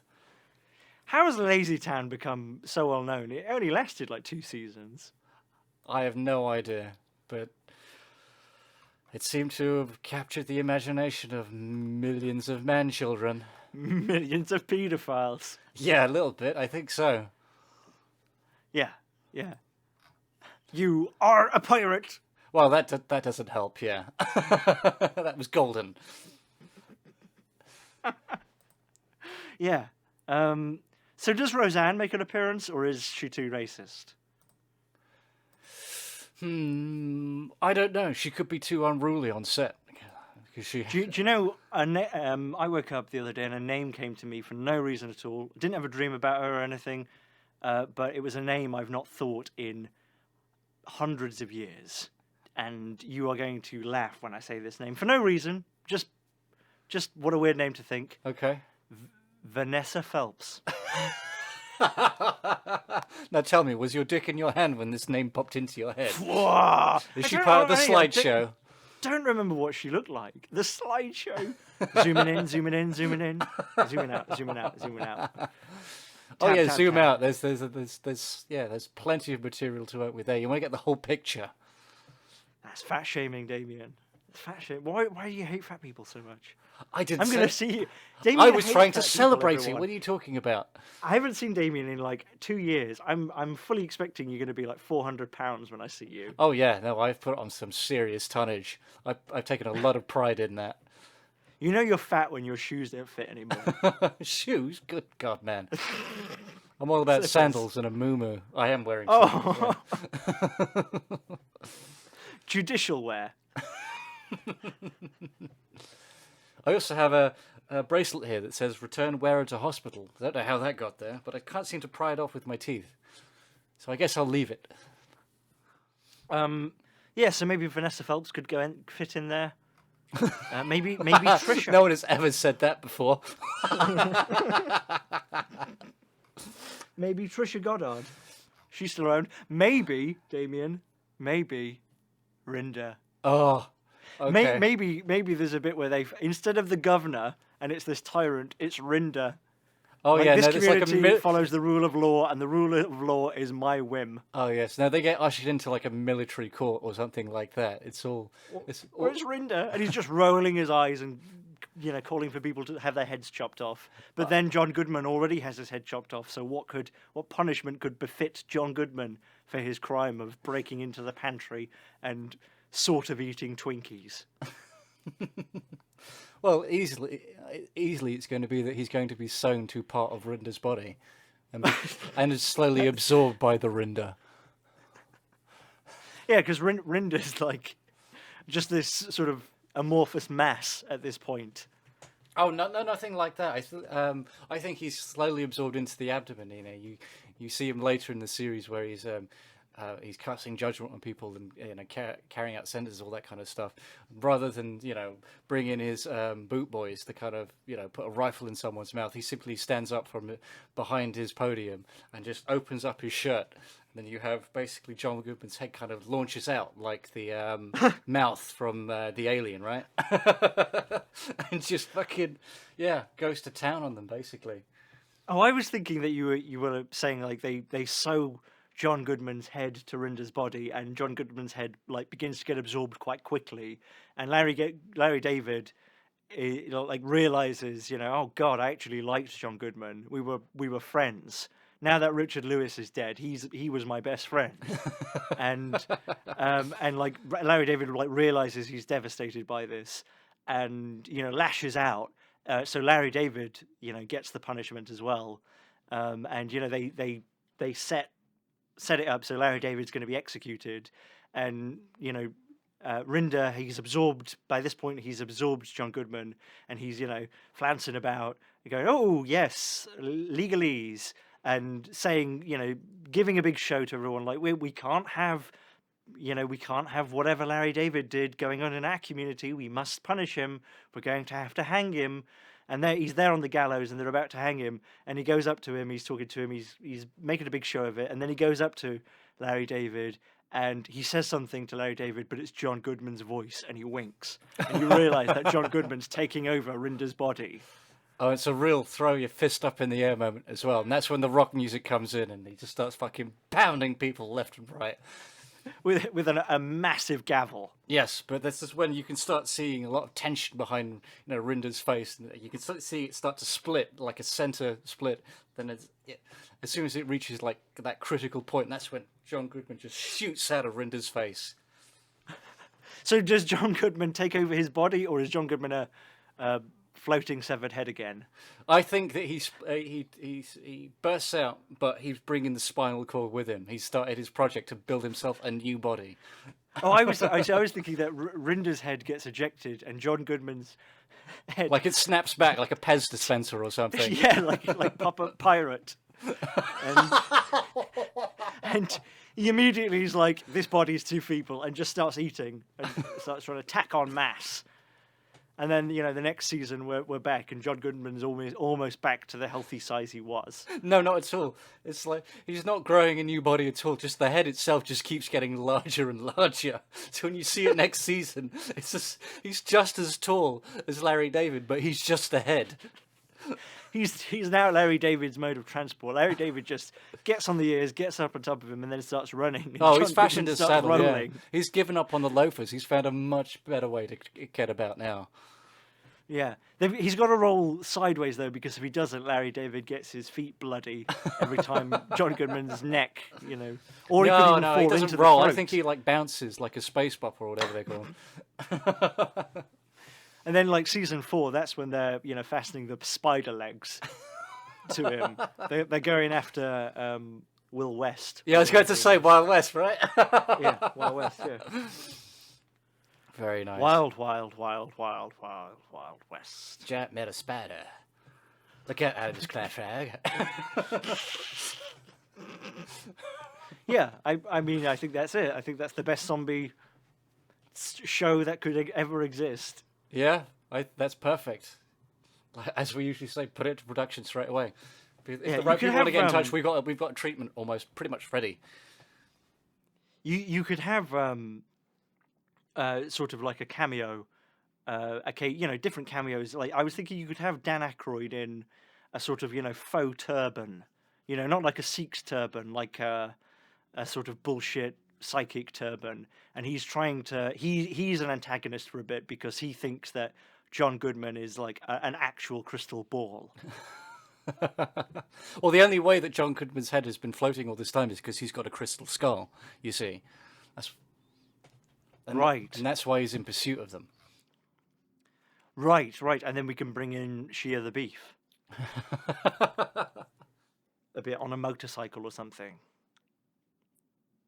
Well, yeah, so we're strolling into season 3 now, so we're going to have to kind of up the action set pieces, otherwise people are going to lose interest. Really, this is when we start going balls to the wall with the action set pieces.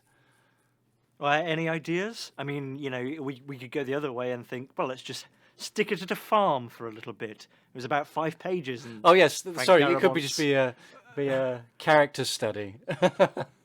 Where yeah. John Goodman has actually found contentment. I mean, but we haven't got rid of Robbie Coltrane, the nemesis, the sausage nemesis.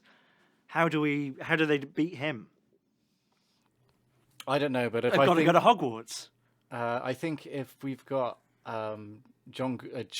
massively engorged John Goodman head on a giant metal spider, we're going to have to find some way of beefing up Coltrane, because he's going to have to be 50 feet now. He still needs to be a nemesis. There's no way that he's threatening if John Goodman's a giant spider. Okay, so how does he do that then? Are you thinking like he just, I don't know, is he constantly looking for meat so he can grow, or is it more of a sort of cybernetic thing? I think we can wrangle in Rick Moranis for this job, and he's got one of his fucking fancy lasers again, so it's honey, I blew up the sausage man. You made him ultra big. I was thinking you were going more of like a Resident Evil sort of mutagen thing where Rick Moranis is like one of Robbie Coltrane's arms, and then like Vanessa Phelps is like the big eye that he has as a shoulder. Okay, yeah. I quite like that.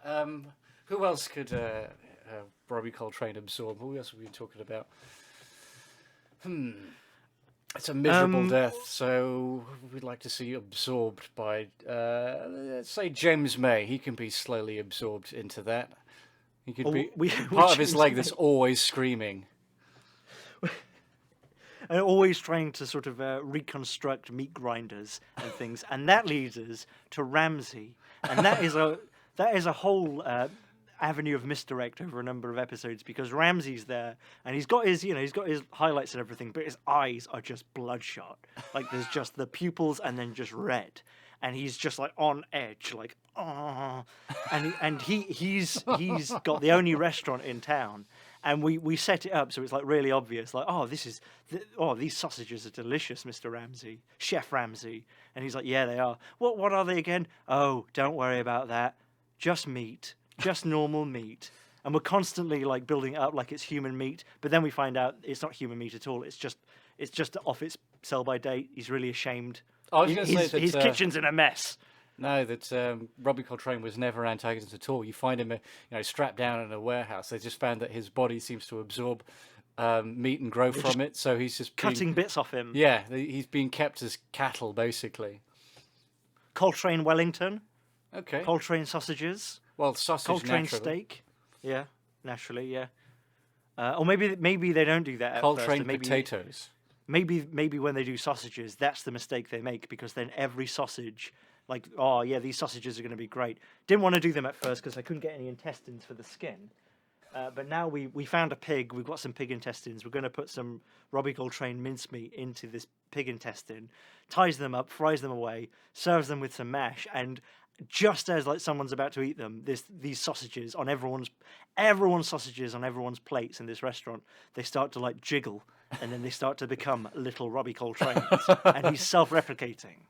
Yes, yeah. No one, kind of gives it a second thought. They can see it something very quietly, and that they can't quite peg.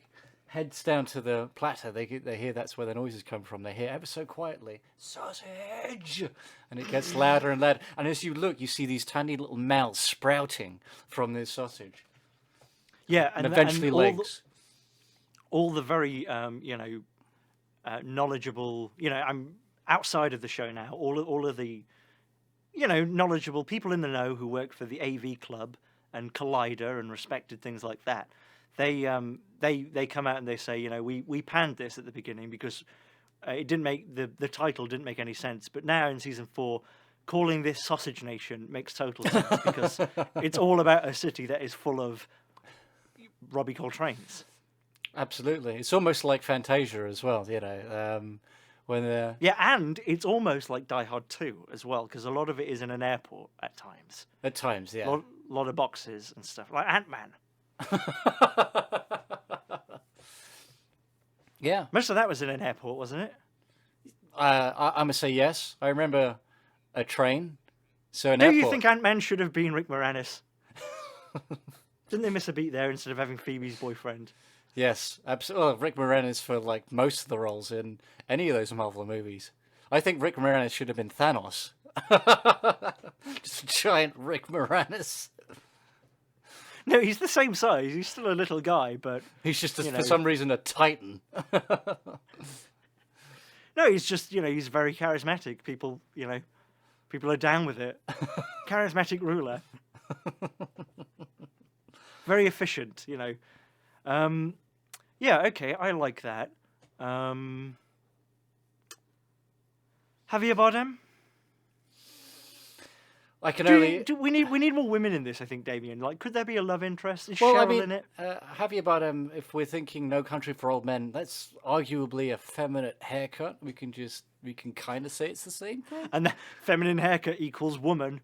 So, well, according to my time at school, yes, apparently so. Oh yeah, I don't think you had a feminine haircut. Oh no, but that's the kind of shit that they would say. Oh, is it? Well, yeah. Why did you have one then? Well, I had it long was down hair. down to your ass.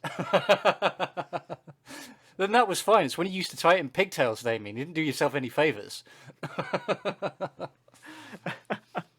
Not pigtails, but like layer pigtails. Like one long plaid, It's like I was trying to be Lara Croft.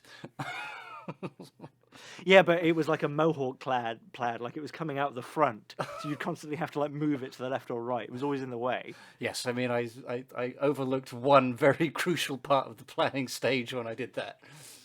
John Goodman could have that, and when he doesn't have his scimitar in his teeth, he could use that as a weapon to like whip people with his like Viking braided hair. Yes, yeah, absolutely. Yeah, and then have, like something akin to a morning star at the end of it, or just the actual mace bit. If you think of Abe, Abe from Abe's Odyssey. I didn't think it was anybody else. Yes. Yeah, I didn't think it was Abraham Lincoln. Abe, his ponytail, like it grows on the crown of his head. Yes. Like that's where John Goodman's enormous man braid is. But then he's, that is completely symmetrical to the massive braid coming out of his beard, out of his chin. So he can like spin around really fast and like whip people with that. I think yeah. So he's like a fly through shuriken yeah, I throwing was gonna say, star. like a shuriken. Damn, Yeah. you beat me. He's got like a shuriken throwing star where instead of steel blades, it's Hair. hair. So it Very doesn't tight cut you. hair. It just kind of grosses you out when it brushes your Gives mouth. you a wallop. Oh, I don't think know, I will- tasted it. Yeah, and that is good for like when he's not out and about with Larry David kicking ass. You can play with the kiddies as a sort of like softball thing. Around one of those posts. What are they called? Oh, maypole, I think. Is that right? No, not a mate. Yeah, no, like one of those poles where you would have a tennis ball with on. Oh, I know what you're talking about. On, Yeah. on a string, racquetball or something. Not racquetball. No, but I know what you're talking about. Ball and stick. Hoop stick. Fuck the fuck if I know. I saw one of those on Dragon's Den once, but it was for a football that did exactly the same thing, and they wanted like 300 grand. Of course they did. I mean, if I got that far, I'd give it a go. I'm asking for 7 figures, actually.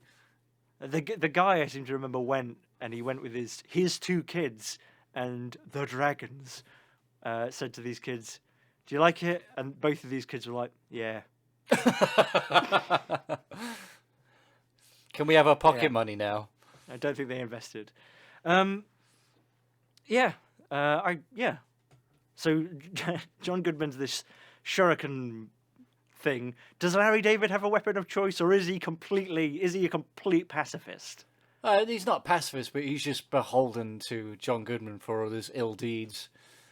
He doesn't need to take up arms at all because he has this man, this head, whatever you want to call him, in his corner.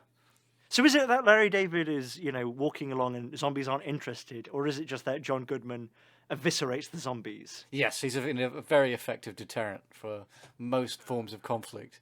And it would, it would kind of, he'd be able to skirt all conflict almost entirely if it weren't for John Goodman's unholy bloodlust.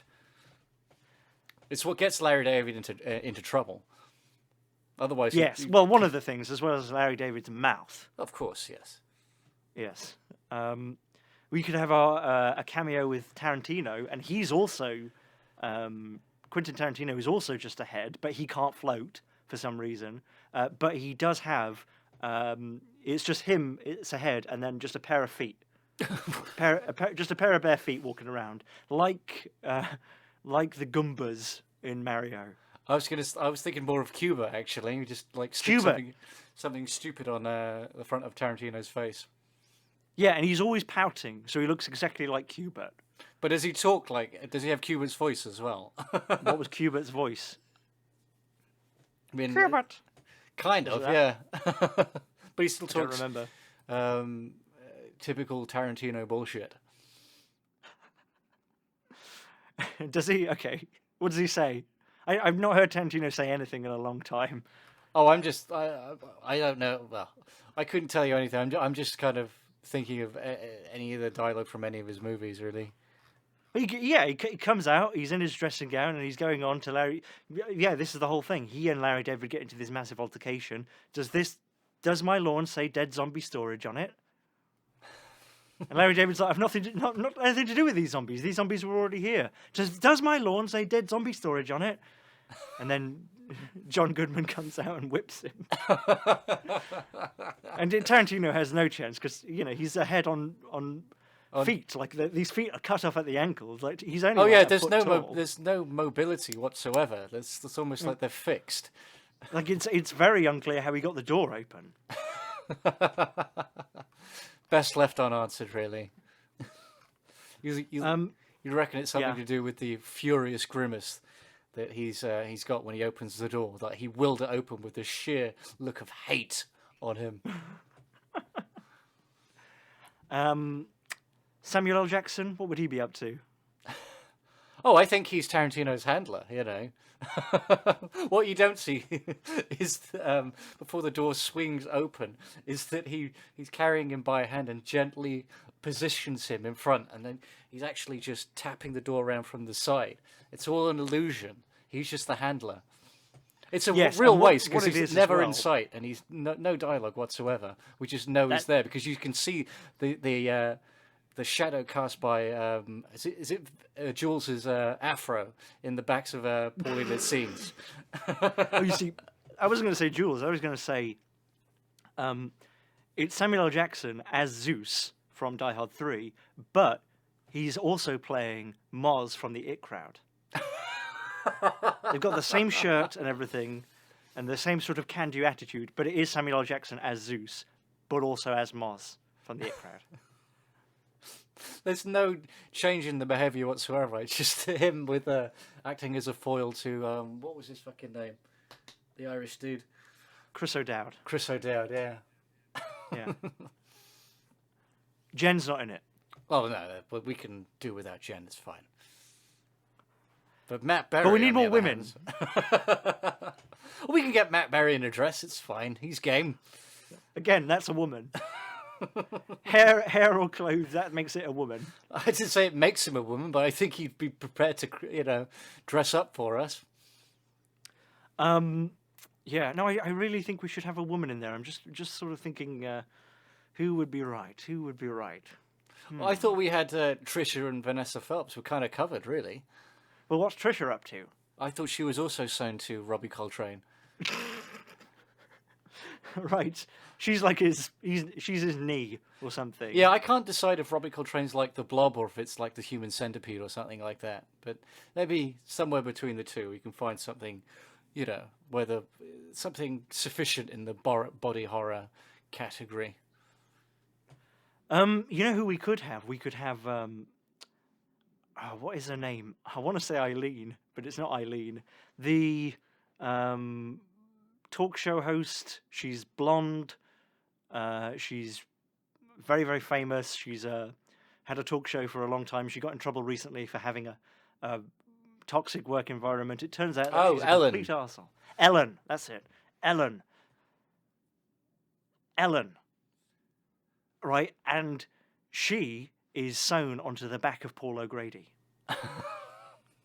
And Paul O'Grady's the good one, and she's the bad one. Right, okay. I see. Are you not liking that?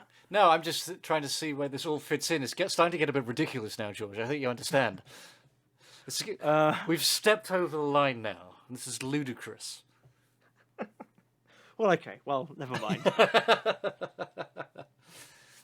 We don't want to get too carried away, for fuck's sake. Do we want any... I don't know, like, I'm just trying to think of where this ends up before we finish. Like, what's the conclusion? Do they all end up on an island living happily ever after, or what? I really want to be such a hack and just say yes, and then it just cuts. Or, like, just out of nowhere, like, nothing's resolved.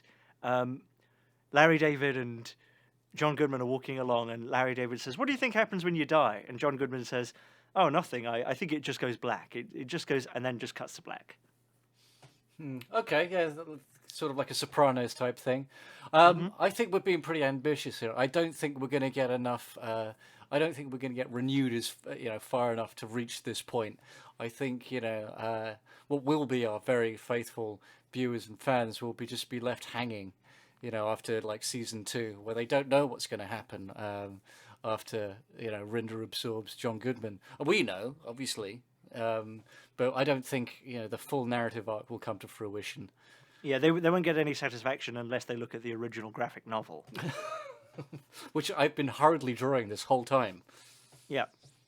Yes. Yeah, all 400 editions. All on one single roll of toilet paper. Talent! Well, make sure your dad doesn't use it. I'm sure he wouldn't know. Surely there's no use for toilet roll in your house. I imagine it's very sophisticated. I imagine there's a bidet. I'm sure that's what he calls it, but it's not a bidet. It's What is kitchen it? sink. It's like it's a garden. It's a garden hose. It's a garden hose that isn't actually attached to any water, so he has to like put it in a bucket, put one Oh, end in no, a no, bucket, and then with the end that he puts on his arse, he has to suck the water through to get it going, and then just wash his arse with that. No, I think it's the only time that my dad has ever shown any ingenuity whatsoever. He's actually bought, 4 like 10-meter 4 flush buckets.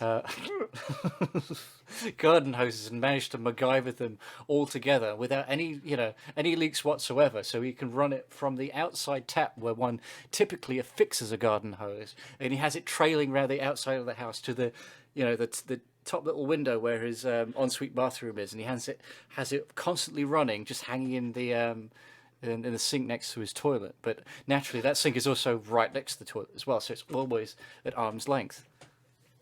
So I don't even know if that's a joke or not. Is it? Yes. Oh, It is now. because he could have easily done that. And for what? I mean, if I didn't purpose? keep Just- my just voice down, I to might wash his ass. I might have inspired him. So when I I realised saw spent like 50 quid on Amazon, I'll know what it's for. I saw an ad the other day. They say Google Ads doesn't know what you want, but obviously it does. I saw an ad the other day for like a extremely cheap, I think like non-fixed. It must have been non-fixed bidet for about $90. Like not a bidet that you would plumb in, Right. but like a sort of freestanding thing. And the way it sold it was, if you don't use a bidet, you're walking around with feces around your arsehole. Like it sort of was like trying to shame you into Right, okay. buying it. And I just think like, yeah, I am. Everyone is. Yeah, I mean, that's where you're it comes walking from. around with feces under your fucking fingernails. I mean, I don't know what to say to that. Like, I just, yeah, it's gross out there. When you walk on the street, there've been times where those streets have been covered in shit. Your shoes are covered in shit. I mean, get over it. Yeah. The answer isn't a bidet. The answer is stop washing your fucking hands, Mary. It's to sew your asshole shut. I don't know, just like what a weird thing to try and guilt me into. Yeah. Clearly Like, it hasn't worked. Why don't you have shaved balls? Freak. Manscaping. That's the thing. I mean, you don't need a fucking special shaver to cut your pubic hair. Just need a pair of rusty scissors and a very steady hand. And the will. Oh, because it's hair by hair. I don't know. I mean, have you seen those ads for stuff like that? No, but I'm going to be Maybe keeping... not the bidet one, but I'm sure you've seen the ball scrapers one. No, I see a lot of skull shavers. Skull shavers. Yeah. Just like a... For the modern Sue. Kind of. It's just an elaborate, hair clipper, but with a fancy handle that's supposed to be designed to be run over a cue ball effortlessly. Yeah. Unlike all the other ones that exist, they're not effortless at all. No, not at all.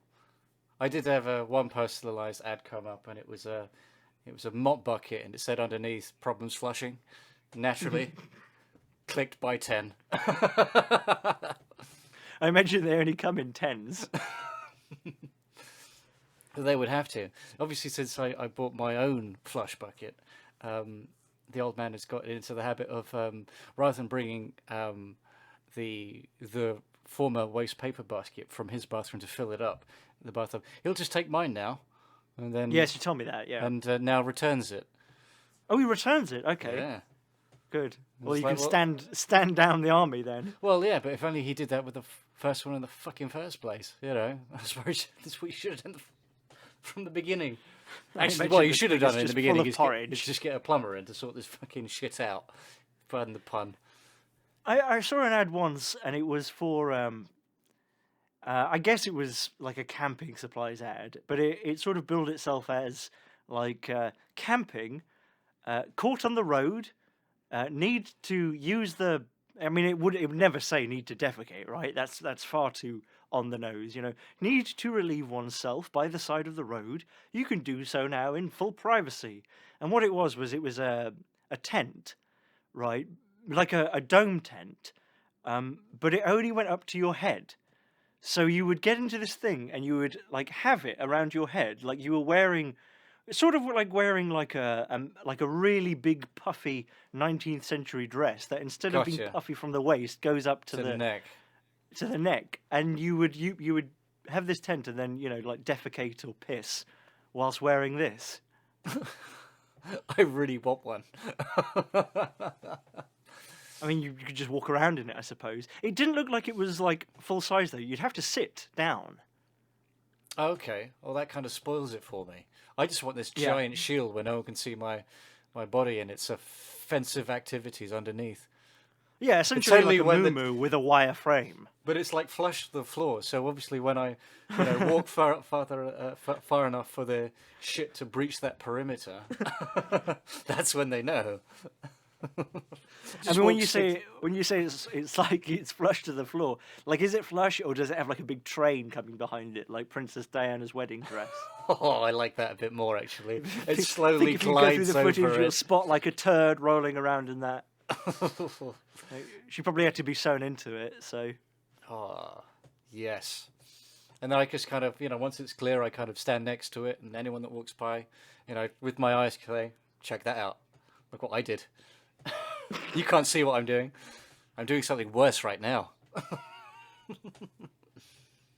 Yeah, because I guess it isn't. It's illegal to piss or shit in public, but is it illegal to piss or shit in private and then have that piss or shit be in public?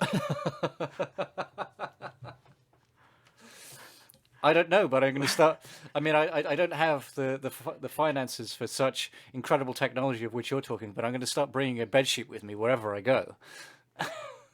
Or like a set of mirrors on hinges?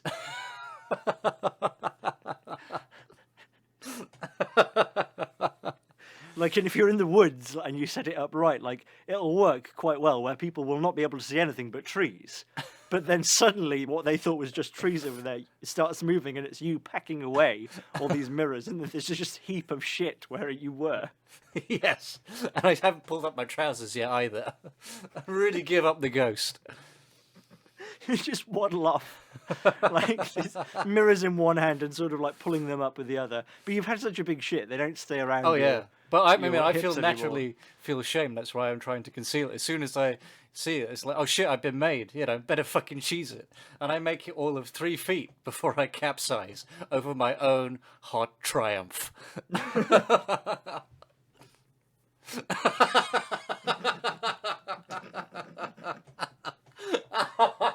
I mean, it's steaming. It looks like you could cook something on it. Oh yeah. Oh, you'd think they were freshly fucking baked brownies if it weren't for the Mr. Whippy shape. If it weren't for it obviously being shit. They are on a windowsill, that part's right. There's like cartoon robins like dancing around it, Oh yes, chirping. beautiful.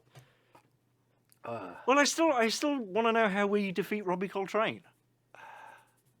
I thought Ramsey was, just taking him apart piece by piece. No, but he's growing back all the time, and eventually those, the leather straps are going to give.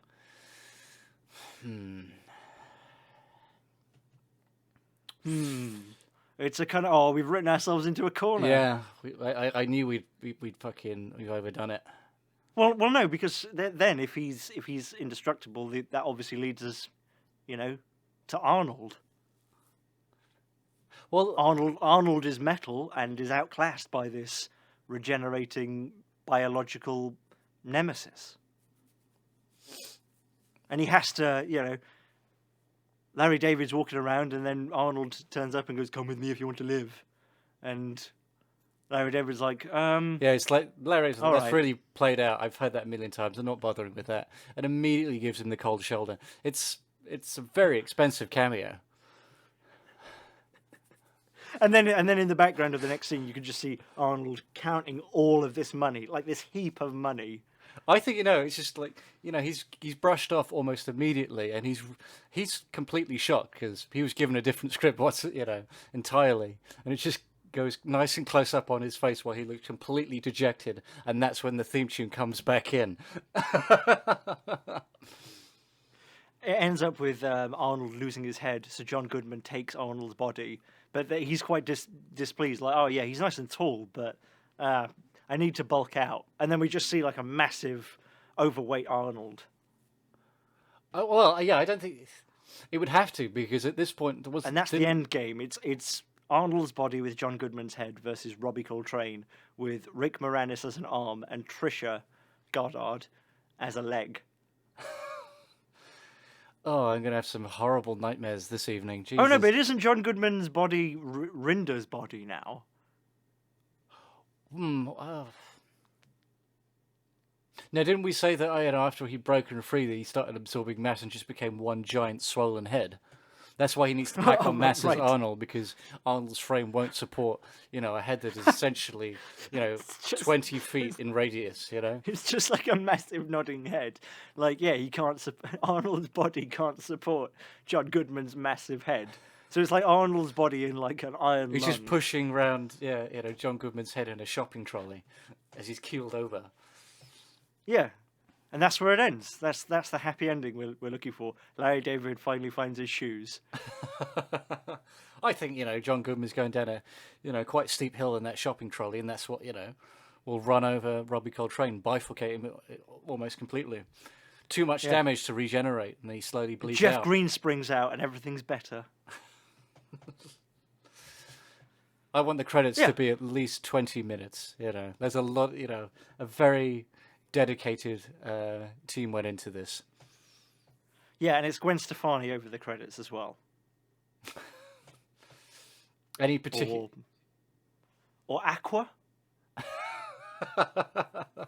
Yeah, let's go with Aqua. Aqua. Dr. Jones. Because Gwen Stefani wasn't asinine enough. I know, Aqua sort of, it almost looks ironic, whereas Gwen Stefani is definitely not ironic. Exactly, that might look like we're trying a bit too hard, Yeah. Wouldn't want that. No, fuck that. Gwen Stefani, probably too expensive. Let's just get Tiny Temper. No, Dizzy Rascal, what are you talking about? Again, too ironic.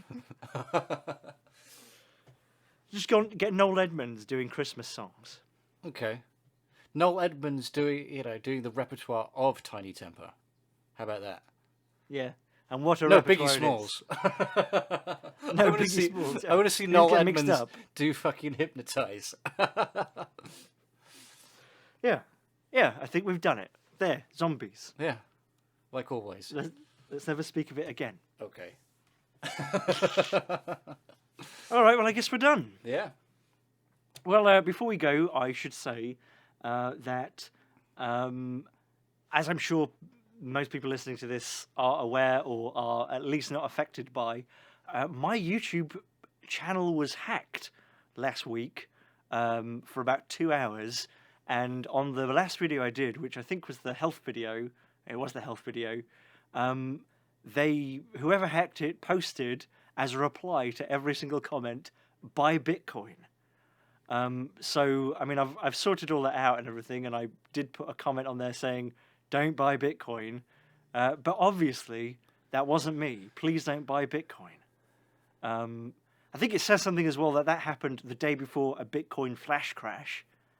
So it was obviously an effort to pump it and dump it.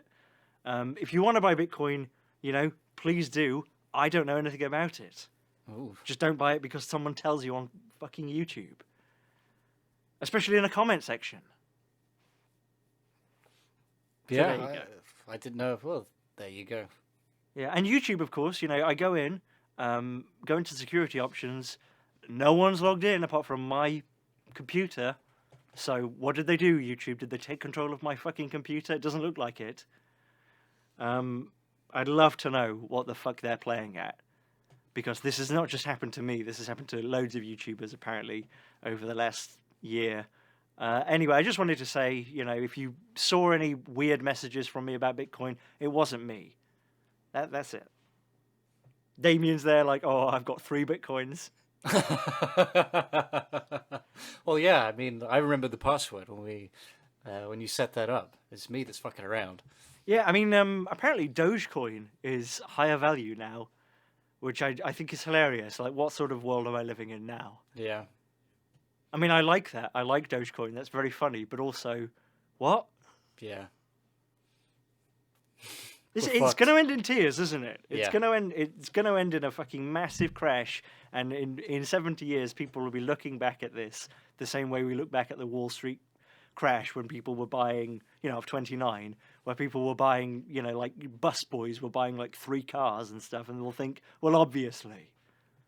I don't know. Maybe it's not. I'm not trying to make anyone scared or anything, but it just seems very fucking weird. Yeah, it does seem bizarre. It does seem like something's gonna give at some point.